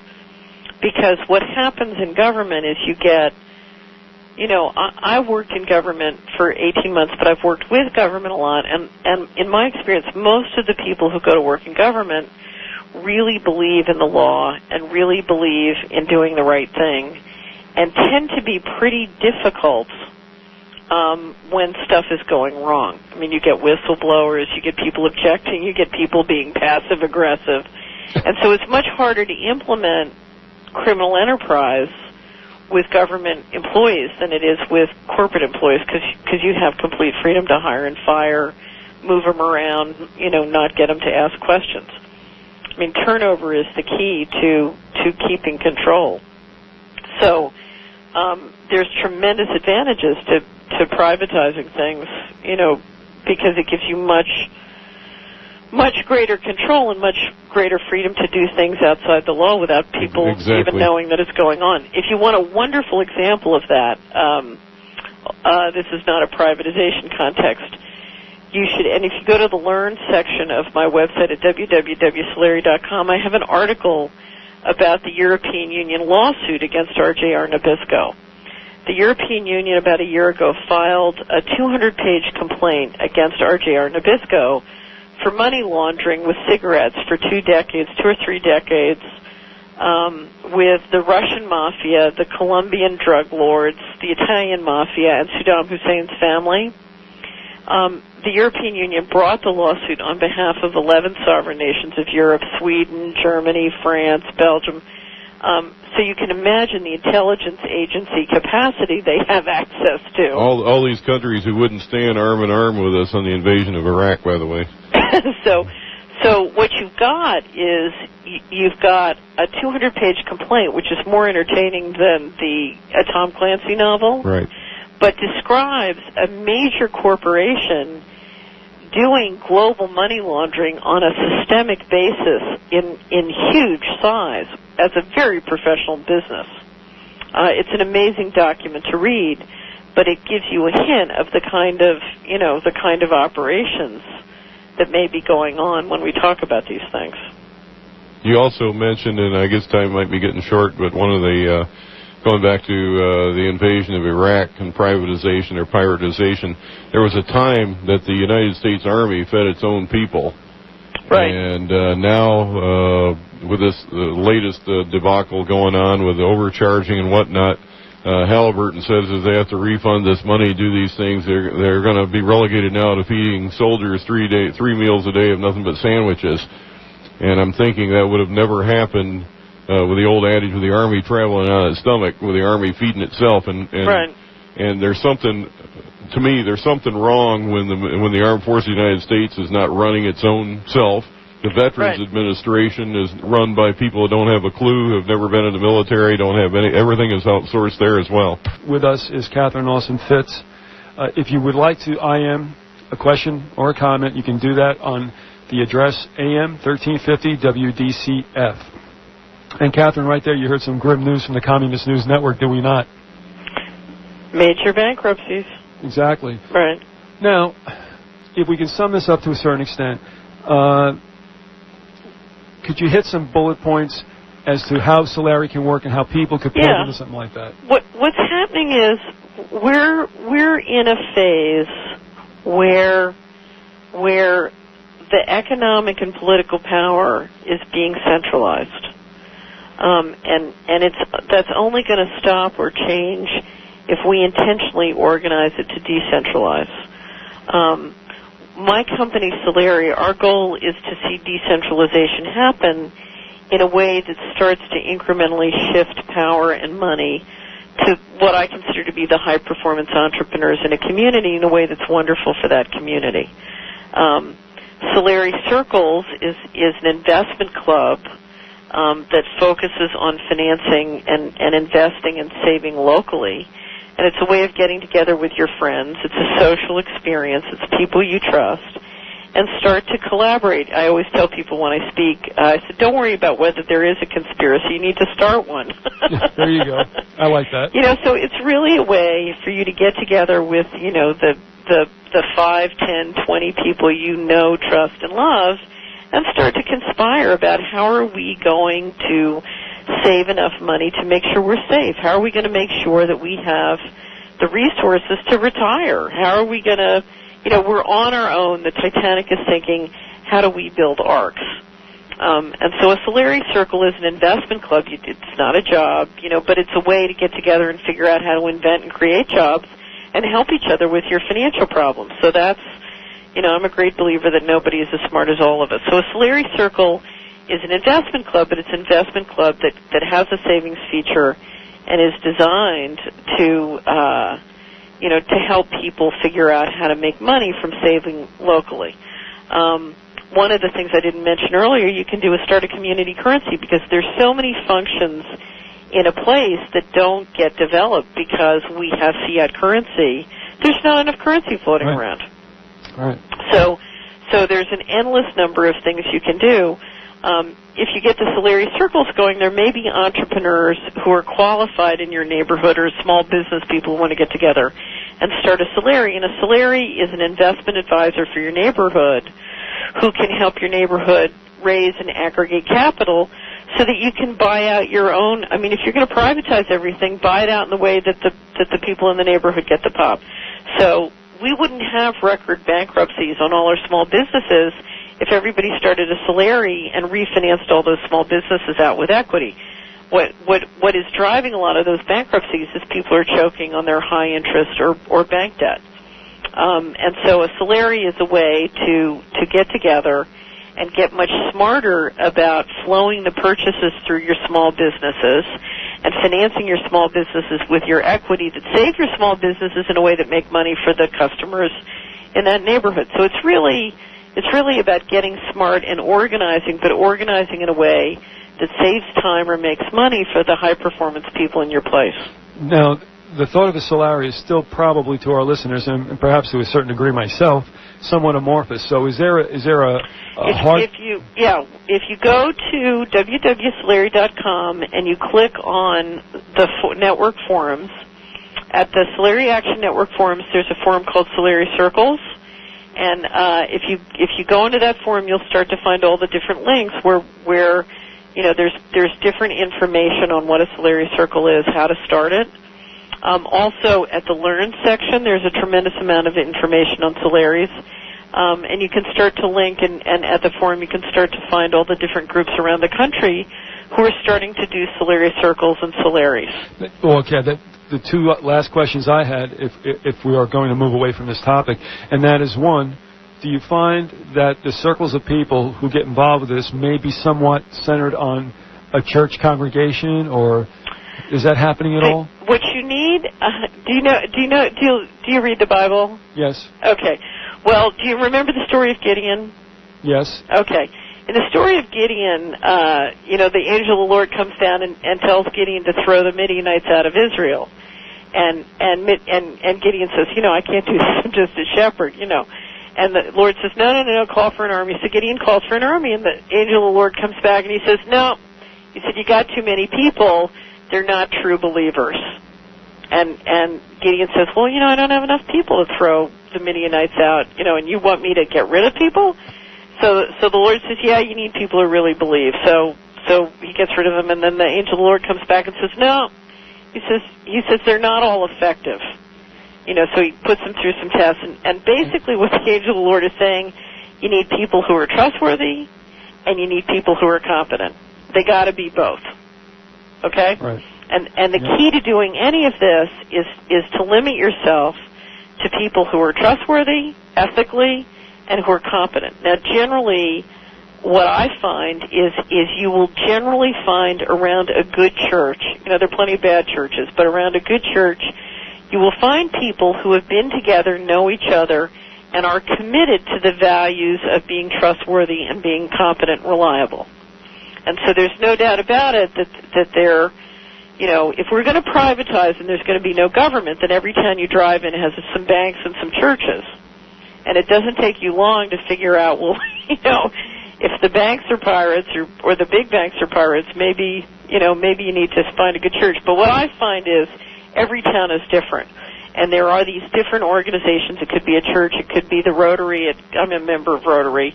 It could be, every town is different. But there tend to be a couple of organizations where a lot of the ethical, competent people have organized into a group.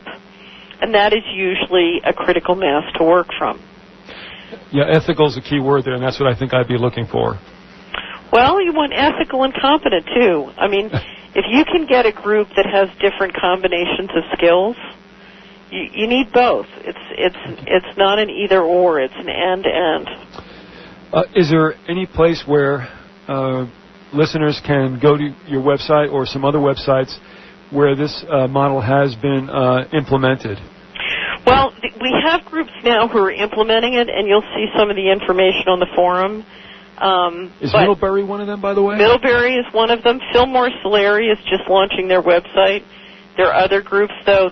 I think the Solaris are going to build pretty quickly once we launch we're about to put up the first design book.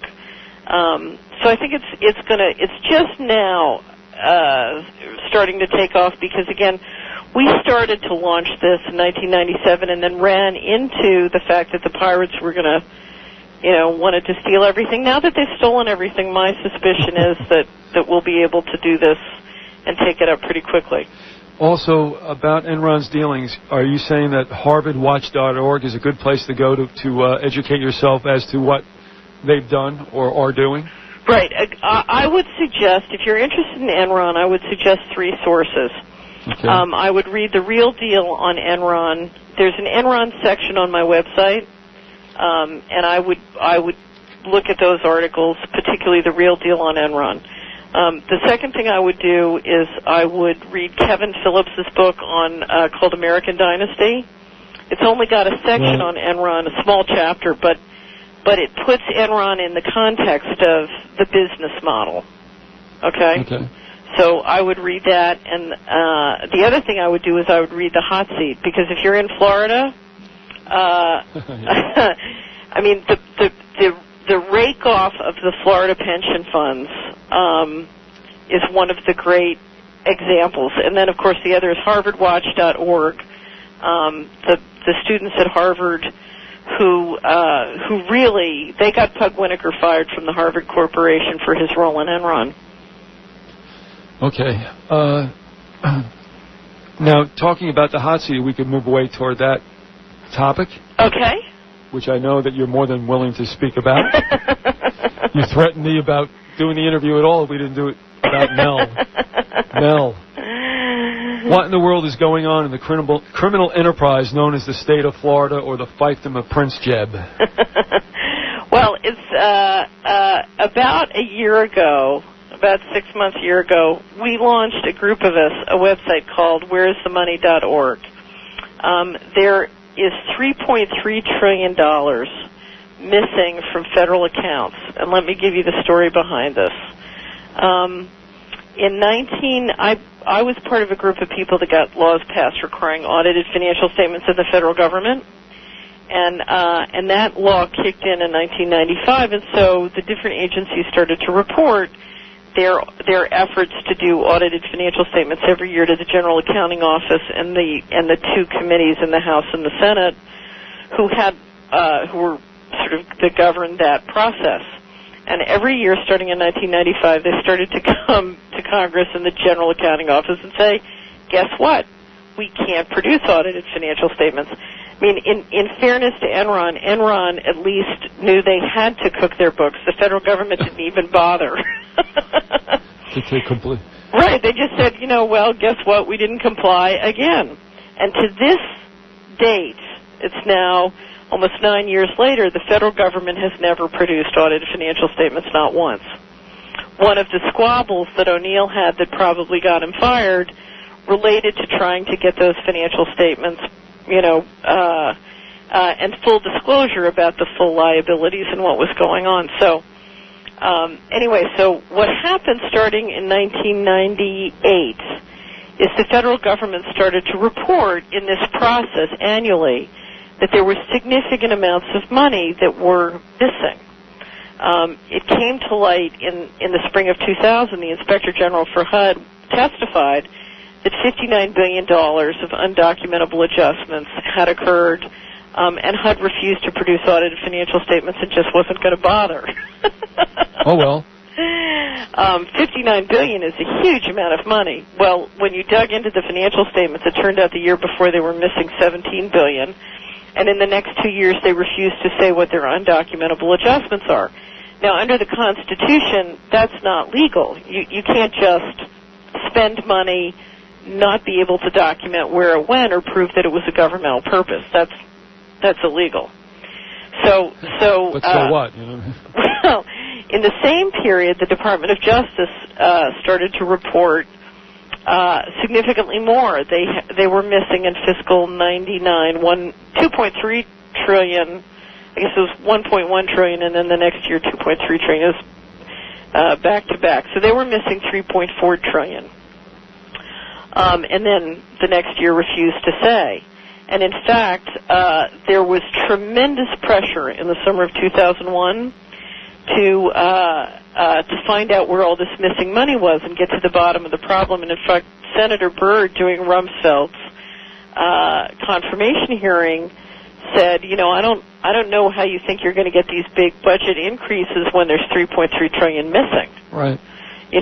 Why should we give you more when there's a black hole in this thing? And in fact, the week before 9/11, Rumsfeld gave a press conference and was grilled about the missing money. And so we had thought during the summer of 2001 the appropriation had not come out because there was so much tension in the defense subcommittees. Bush had gotten elected, and so everybody wanted payback, but meantime the 3.3 trillion was missing.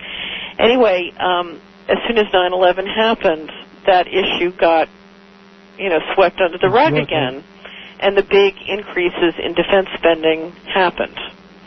And so 9/11 kind of kicked the missing money issue under the rug. And it's taken many, many years for it to percolate back up. And finally, a group of us launched this website called whereisthemoney.org, which documents most of the documentation on the missing money. It takes hours, buried deep in the financial statements. Right. And whereisthemoney.org pulls up that documentation, and then we created a petition, and people can go and sign, and it's a way of building a list and the names of people who care about this issue. We created a Spanish version because, for several reasons. Right. One is there's so many people now. Yep. The Republicans are bringing in to vote Spanish-speaking Americans, number one.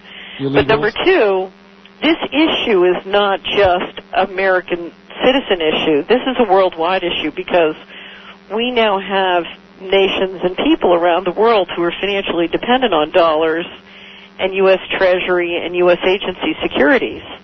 And if this operation is being essentially raped by pirates, it's hurting them too. So this is global. The victims of this piracy are global. Yes. And so we wanted, what we'd love to do is translate it into as many languages as possible. I wanted to play Rocky Top in your honor, but I left the disc along with the bio at home. So I'm thinking Tennessee right now. We love Rocky Top. Oh yeah, that's beautiful. That's a classic, isn't it? Both the mountain and the song. Yeah. All right, we're going to get back into the who's behind. Okay. Well, let me tell you. So people wanted to know, who's doing this. So the site grew. We put up frequently asked questions because they're like, how could $59 billion be missing? So all these questions. But ultimately, everybody wanted to know who's doing it. We put up a section called Who so that you could really see who in the government is in charge of making sure this can't happen. Well, let me go back and tell a story. In March of 2002, I got a call from the Hardeman County Republican Party, and they said the Republican candidate for governor, a guy named Van Hillary, who's Tennessee 4th District, which is east of Nashville, is running for governor. He's going to be here at one of the local banks, and, come on down. So I had a breakfast in Mississippi that morning. I drove back, and I went by Bolivar, which is our county seat, went in, and there were 30 of my neighbors, some of whom I know, and this guy, Van Hillary, who I've never seen before, comes in very personable. And he gives about a 20-minute presentation that's very, very excellent, basically saying, the reason you should vote for me for governor is I'm more fiscally responsible. The state has financially got problems, and I'm the guy to fix it. So he finishes up and invites our question. It's a town hall meeting in a little town. So I said, well, Congressman, I gave him the whole background and all the $3.3 trillion missing and how that's $11,000 per household for all Americans, da-da-da-da. And he said, yes, I know it's missing. And I said, well, what have you done to get it back? And he said, well, nothing. There's nothing I can do. I'm only one of 450 people. There's nothing I can do. So I left, went home, had witnesses. I did some research, and I found out he's on the budget committee. He's one of 20 people. He's not one of 450 people. So I got so angry that my Bible class at church agreed to help support me in writing a letter to him and asking him a question. So I sat down with a friend of mine who'd been on the appropriation staff, and so we asked. I sent him a list of questions that basically would inform anyone who doesn't know anything about governmental process, everything that a congressman or a staff could do to figure out, why the money was missing, what was wrong, and to get the money back. So I sent him off the letters. We sent it to all his campaign offices, all his congressional offices, and never got a response. So I sent it out to the other candidates. Then we built a list of 300 reporters covering the Tennessee election, sent it out to them. To make a long story short, then Hillary ended up losing. And my feedback is that one of the things that caused that to happen was he started to get a lot of questions about the missing money.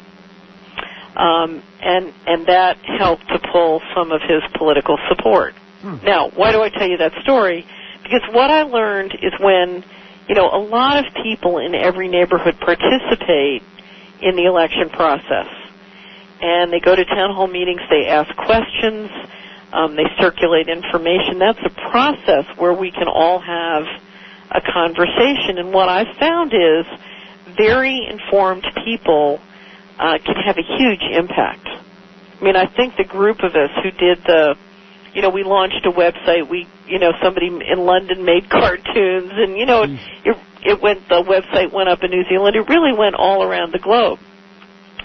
So, a lot of people ended up watching. Now, what I thought was, when we did this Where's the Money website, one of the people who was listed as one of the people responsible for all the money missing was a guy named Mel Martinez, who had helped Bush win Florida in 2000. In 2000, and then was rewarded for his role in getting Bush elected by being made the Secretary of HUD. And he walked into HUD exactly right after Insight Magazine had reported this $59 billion. It was a big headline in Washington, $59 billion missing from HUD. Mel comes into HUD shortly and proceeds to do absolutely nothing. Let me stop you just there. Tell folks that you were in HUD. Under whom did you work? Right. I was an assistant secretary of housing under Bush, the first Bush administration. Jack Kemp was the secretary. Now, HUD always seems to be in trouble. Kemp may have been the only one that didn't seem to be as embroiled in matters, but Cisneros and Cuomo... Kemp was one of the dirtiest secretaries in the history of HUD. Well, he's got a nice smile. Oh, yeah. All right, so there you go. Okay. I mean, is this a place, is this a department that is like famously corrupt? No, I think the political purpose of this department is to finance the black budget. And what do you mean by that? Well, under the National Security Law of 1947 and the CIA Act of 1949, there are provisions under National Security Law for money to be skimmed out of the appropriations of all the different agencies and channeled into the intelligence and military budgets for what's called black budget projects. Does HUD seem to be the favorite pipeline, though? HUD is clearly a very important pipeline, I believe, in the black budget process. And HUD is a very important data collection point for political and economic control. You're talking about an agency that collects data on every home, every mortgage transfer, every mortgage closing, every home sale. I mean, you're talking about one of the richest databases in America about how the money and land works throughout the country. And you have taxpayers essentially funding the building and management of those databases by defense contractors. And HUD also allows a lot of local swindlers to make money, too, don't they? Well, the Soprano TV show did a big series where Tony Soprano's new big business was HUD fraud. And I'll tell you something, the Soprano TV show did a fantastic job of describing one of the classic examples of HUD fraud, and one of the reasons why traditionally their recovery rates are so low. And it was one of the businesses that our work was preventing. Well, I don't see that show. I'm just amazed, though, that storyline could even get out. I'm always in the thought that if you've got something to say that's true and putting a light on someone, that you're going to have it choked off before it ever gets to the public. Not in the case of HUD. Let's go back to the Florida Senate race. We have Mel Martinez, who helps the president get elected in Florida, and one set of the questions, if you go to www.whereisthemoney.org and you click on Hot Seat, it'll take you right to the Mel Martinez website. And the first set of questions are Mel's role. It's organized according to Mel's areas of responsibility, but the first one is questions related to the Enron shenanigans and the election shenanigans that Greg Palast has done such a great job of illuminating. The first set of questions and links make it possible for a citizen who's interested in those topics to go to a town hall meeting with Mel and start asking questions. The second set of links is about where's the $59 billion. You would have thought that Mel, as a Republican, coming in with the Democrats going out and the Democrats missing this $59 billion, you would have thought it was pretty easy for Mel to say, there's a scandal here. The Democrats have, messed stuff up, stolen money, allowed money to be, and gotten to the bottom of it. And it's interesting because the company that was attributed with a $59 billion loss, the company named AMS, Mel didn't fire him. You would have thought at a minimum he could have just fired the company. Didn't fire him, kept paying him, kept him. And in fact, the former chairman of AMS, within a reasonable period of time, ended up at Carlyle Group. Oh, what a surprise. What a surprise. Anyway, so there's a series of questions for Mel on all the different things that went on. We've heard recently that Greenspan is saying that Freddie Mac and Fannie Mae are insolvent. Mel was their regulator. If they're insolvent, Mel's responsible. Right. Where was Mel? I mean, Mel didn't seem to notice $59 billion missing. Mel didn't notice that Freddie and Fannie were going down the tubes. There are lots. It's a very rich set of questions under HUD. For example, there's a program called Hope 6, and one of the chief developers that HUD gives money to is a guy who has a felony record. And as he runs around developing these buildings, he throws all the tenants out because they have felony records. Oh, jeez. There's another great story about Pearlie Rucker. HUD had a big program going on with the Department of Justice where if a woman had a public housing apartment and one of her children was found to use drugs, even without her knowledge and consent, she would be evicted. Right. And there's a very famous story of a woman named Pearlie Rucker who HUD and the Department of Justice were evicting. Her mentally retarded daughter was found with drugs outside the home without Pearlie's knowledge or consent. They evicted Pearlie. It was the same period when Jeb's daughter, if you remember. Yes. And my attitude was, hey, Jeb's living in public housing. How come they're not throwing Jeb out? Right. Oh, yes. Right. So it has all the links on Pearlie Rucker. It's a wealth of links. Then the third section is Mel Martinez, as the Secretary of HUD, was a spokesperson for the administration as a cabinet secretary. And so it asks a series of questions related to all the jobs and small businesses that have been lost since his help on the campaign delivered the presidency to Bush. Where are the jobs? It has a series of questions of why, as we're losing jobs, so many people are being moved, through immigration into the United States to help lower, the price on the jobs that we have now. Do you get a chance to have a break on this weekend or what? Oh, sure. I drive to Philadelphia on the weekends and get to work on Solari on the weekends. So you heading out of here? Yeah, I'll drive to Philadelphia tonight. Oh, God bless you. I'm amazed at the energy that you have and the drive that you have. But anyway, getting back to the story with Mel. Yeah, one of the questions, one of my favorite questions under the cabinet secretary is DynCorp was awarded a sole source contract. That means no competition, and of course those are always the richest and most profitable. DynCorp was awarded a $500 million sole source contract, up to $500 million, to provide police, judiciary, and enforcement in Iraq. It was awarded to an offshore subsidiary, so they won't have to pay taxes on that. This is DynCorp. This is DynCorp. And it was awarded right after DynCorp settled 2 lawsuits related to their employees' activities, sex slave trafficking and engaging in pedophilia with local mafia while policing in Eastern Europe. They're pimps. I know. Pardon me? They're pimps. I said that, you didn't. There's a marvelous article by Kelly O'Meara called, I think it's called DynCorp Disgrace. All the links, the key to the hot seat is it's not just the questions, it's all the links you could ever want to corroborate and document this. Again, it gets back to the fact that to get the truth out, we don't have the resources of a big investigation news agency, but where we use the internet and we collect up links. In fact, if you're interested, one of the links is to an article I wrote called The Unanswered Questions of DynCorp that collects up hundreds of links that provide the documentation and evidence on all sorts of activities by DynCorp.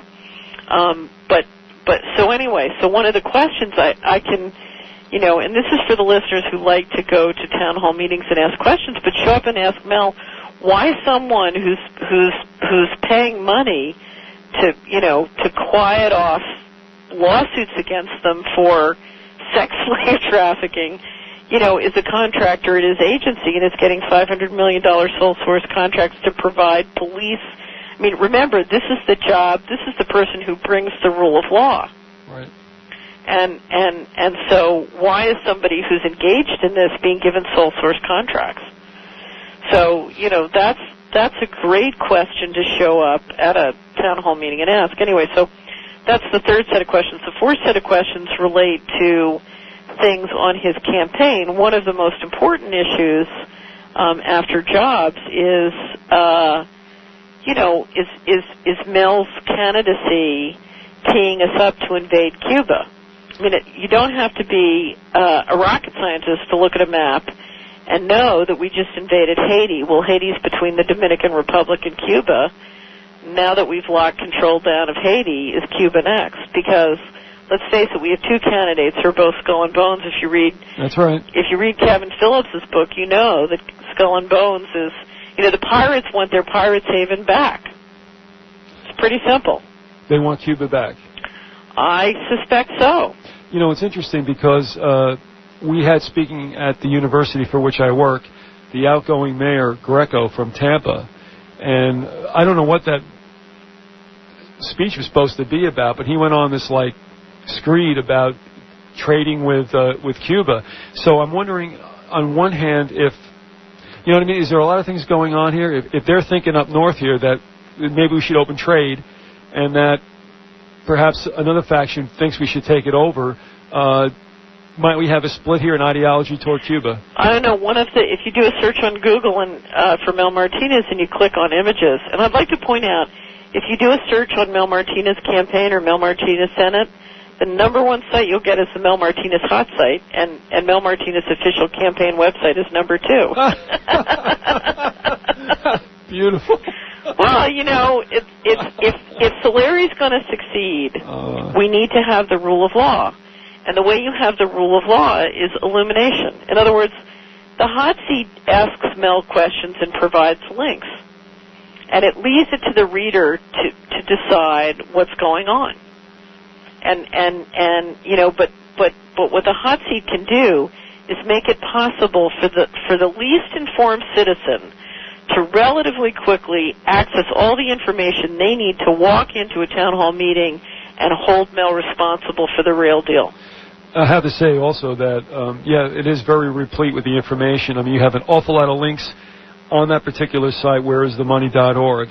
And it just leads you deeper and deeper. It's really like a honeycomb of information. Right, but let's talk about having fun, because what everybody in America needs is more fun. Let's say we have a club, we have a Solari Circle in Tampa. So we take 10 people, and everybody decides, one person's interested in the 59 billion missing, one person's interested in the sex slave trafficking, one person's interested in jobs, whatever your interest is.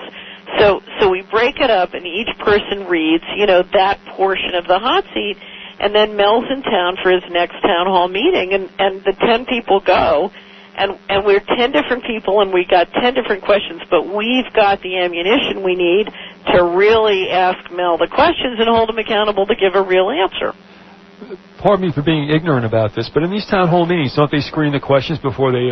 No. Oh, really? It's open mic. Go get them, huh? No, I don't, I've never been to a town hall meeting with Mel, but where I come from, oh, no, in Tennessee, good luck. but then again, that's Tennessee. Right. Right, but I can't believe they're not going to have, that sometime in this campaign, Mel's not going to get hit with real questions.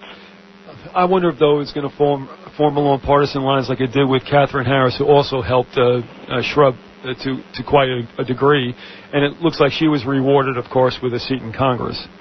Well, but remember, the Republicans are the whole Republican speech is we're more financially responsible, you can trust us with the money. And so what are they going to say on Enron? What are they going to say? Where's the $59 billion? If we have, let me give you an example. In Hickory Valley, we figured out that our pro rata share of the 59, or all the missing money, $3.3 trillion, was $60 million. Okay, and we figured the average small business bankruptcy could be prevented by 125,000. Okay? Right. So let's say we're 25,000 people, so that means in your county, your share is, say, it's about $500 million. No, it's, 60 times 4 is $250 million. Okay, I don't have a calculator, but $250 million by 125,000 is like a lot of money. God, it's like 20,000. 20,000 small business bankruptcies in your county could have been prevented with that money.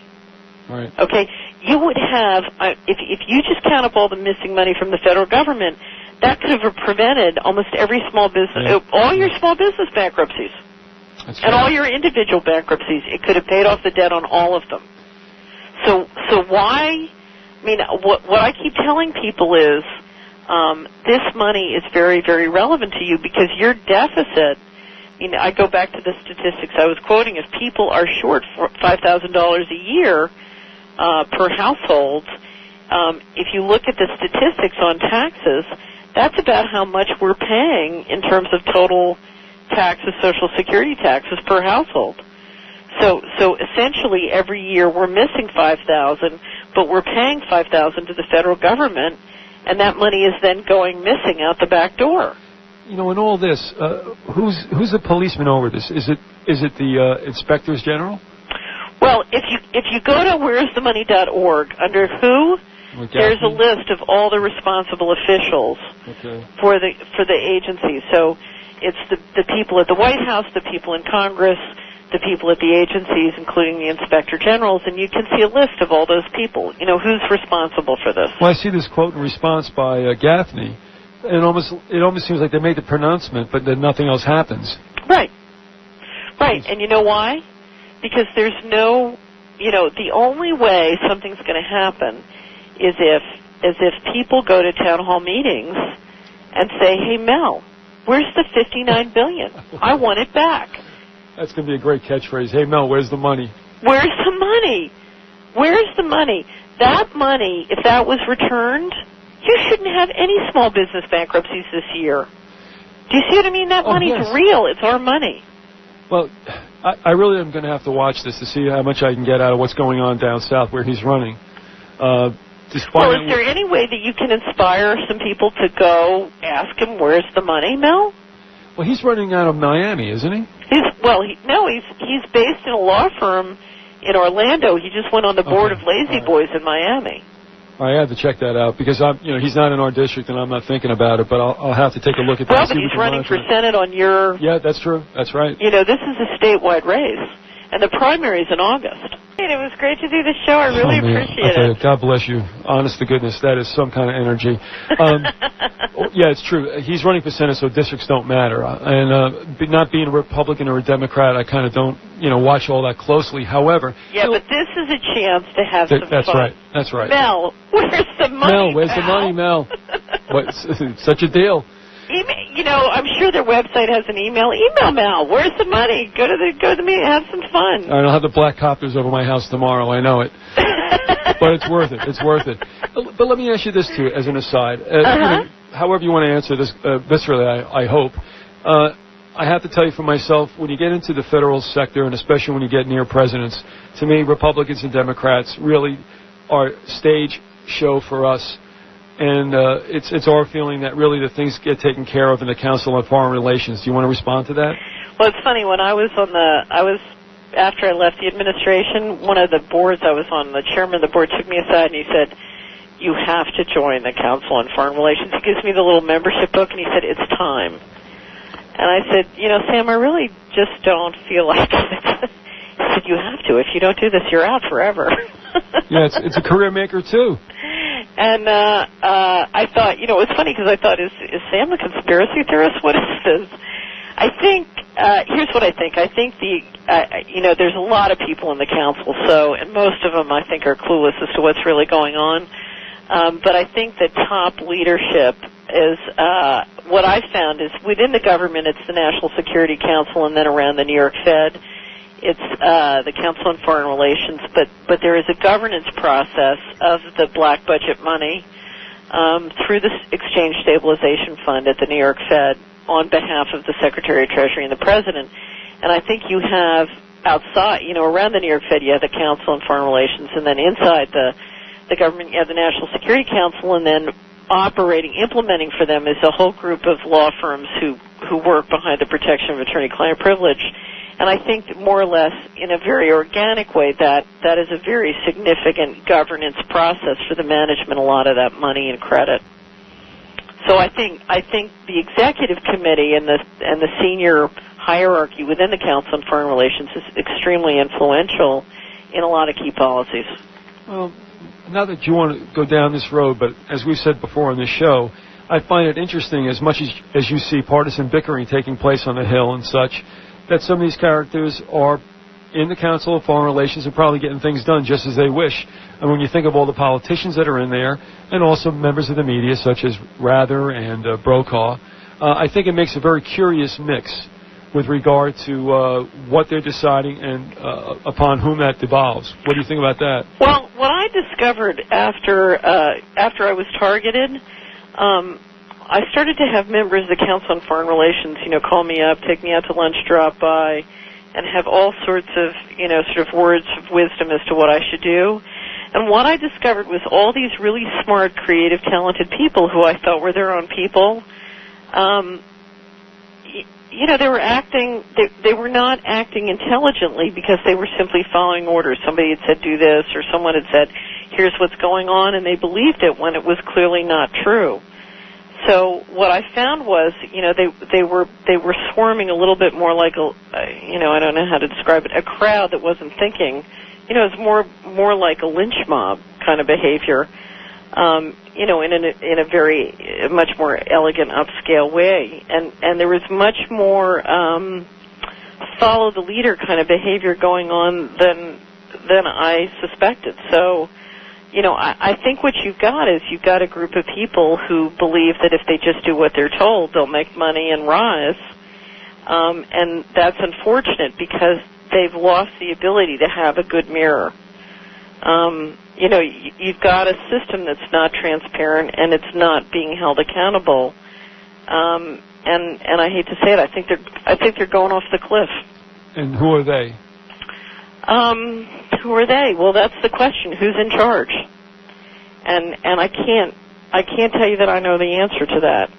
What I can tell you is that to the extent that I've interacted with American leadership in my own career or in my own this enemy of the state experience, what I found is that most people in America think of themselves as so small in comparison to the whole system that they consistently go with the flow as opposed to taking responsibility for the whole. If you've ever been close or done a lot of close business with people who grow up on small islands, they're trained to see the system whole, and they're trained to associate their behavior with the whole system and to take responsibility that the world around them, that their behavior is that which would inspire the world to be the way they want. And so they take personal responsibility for the whole. And I think in America and in many of the countries in Europe, we've lost touch with seeing the whole and stopped understanding that the whole, the Buddha says, with our thoughts we invent our world. And we've stopped understanding our world whole, we've stopped seeing it whole, and we don't take responsibility to invent it whole. And that's the culture we need to get back to if we're going to transform. And it starts with where we started on the show about healing and cleansing ourselves and taking, and starting to think of America and the planet as a small island where we're personally responsible to help invent and compose the world around us. I'm going back up to my native New Jersey in a couple of weeks, and a lot of my friends up there are kind of peripherally aware of the transformation I've gone through since I've been down here. And one of the reasons that I peeked under the curtain was because of the radio shows that I can hear here that are blocked out from, as you know, the major media markets.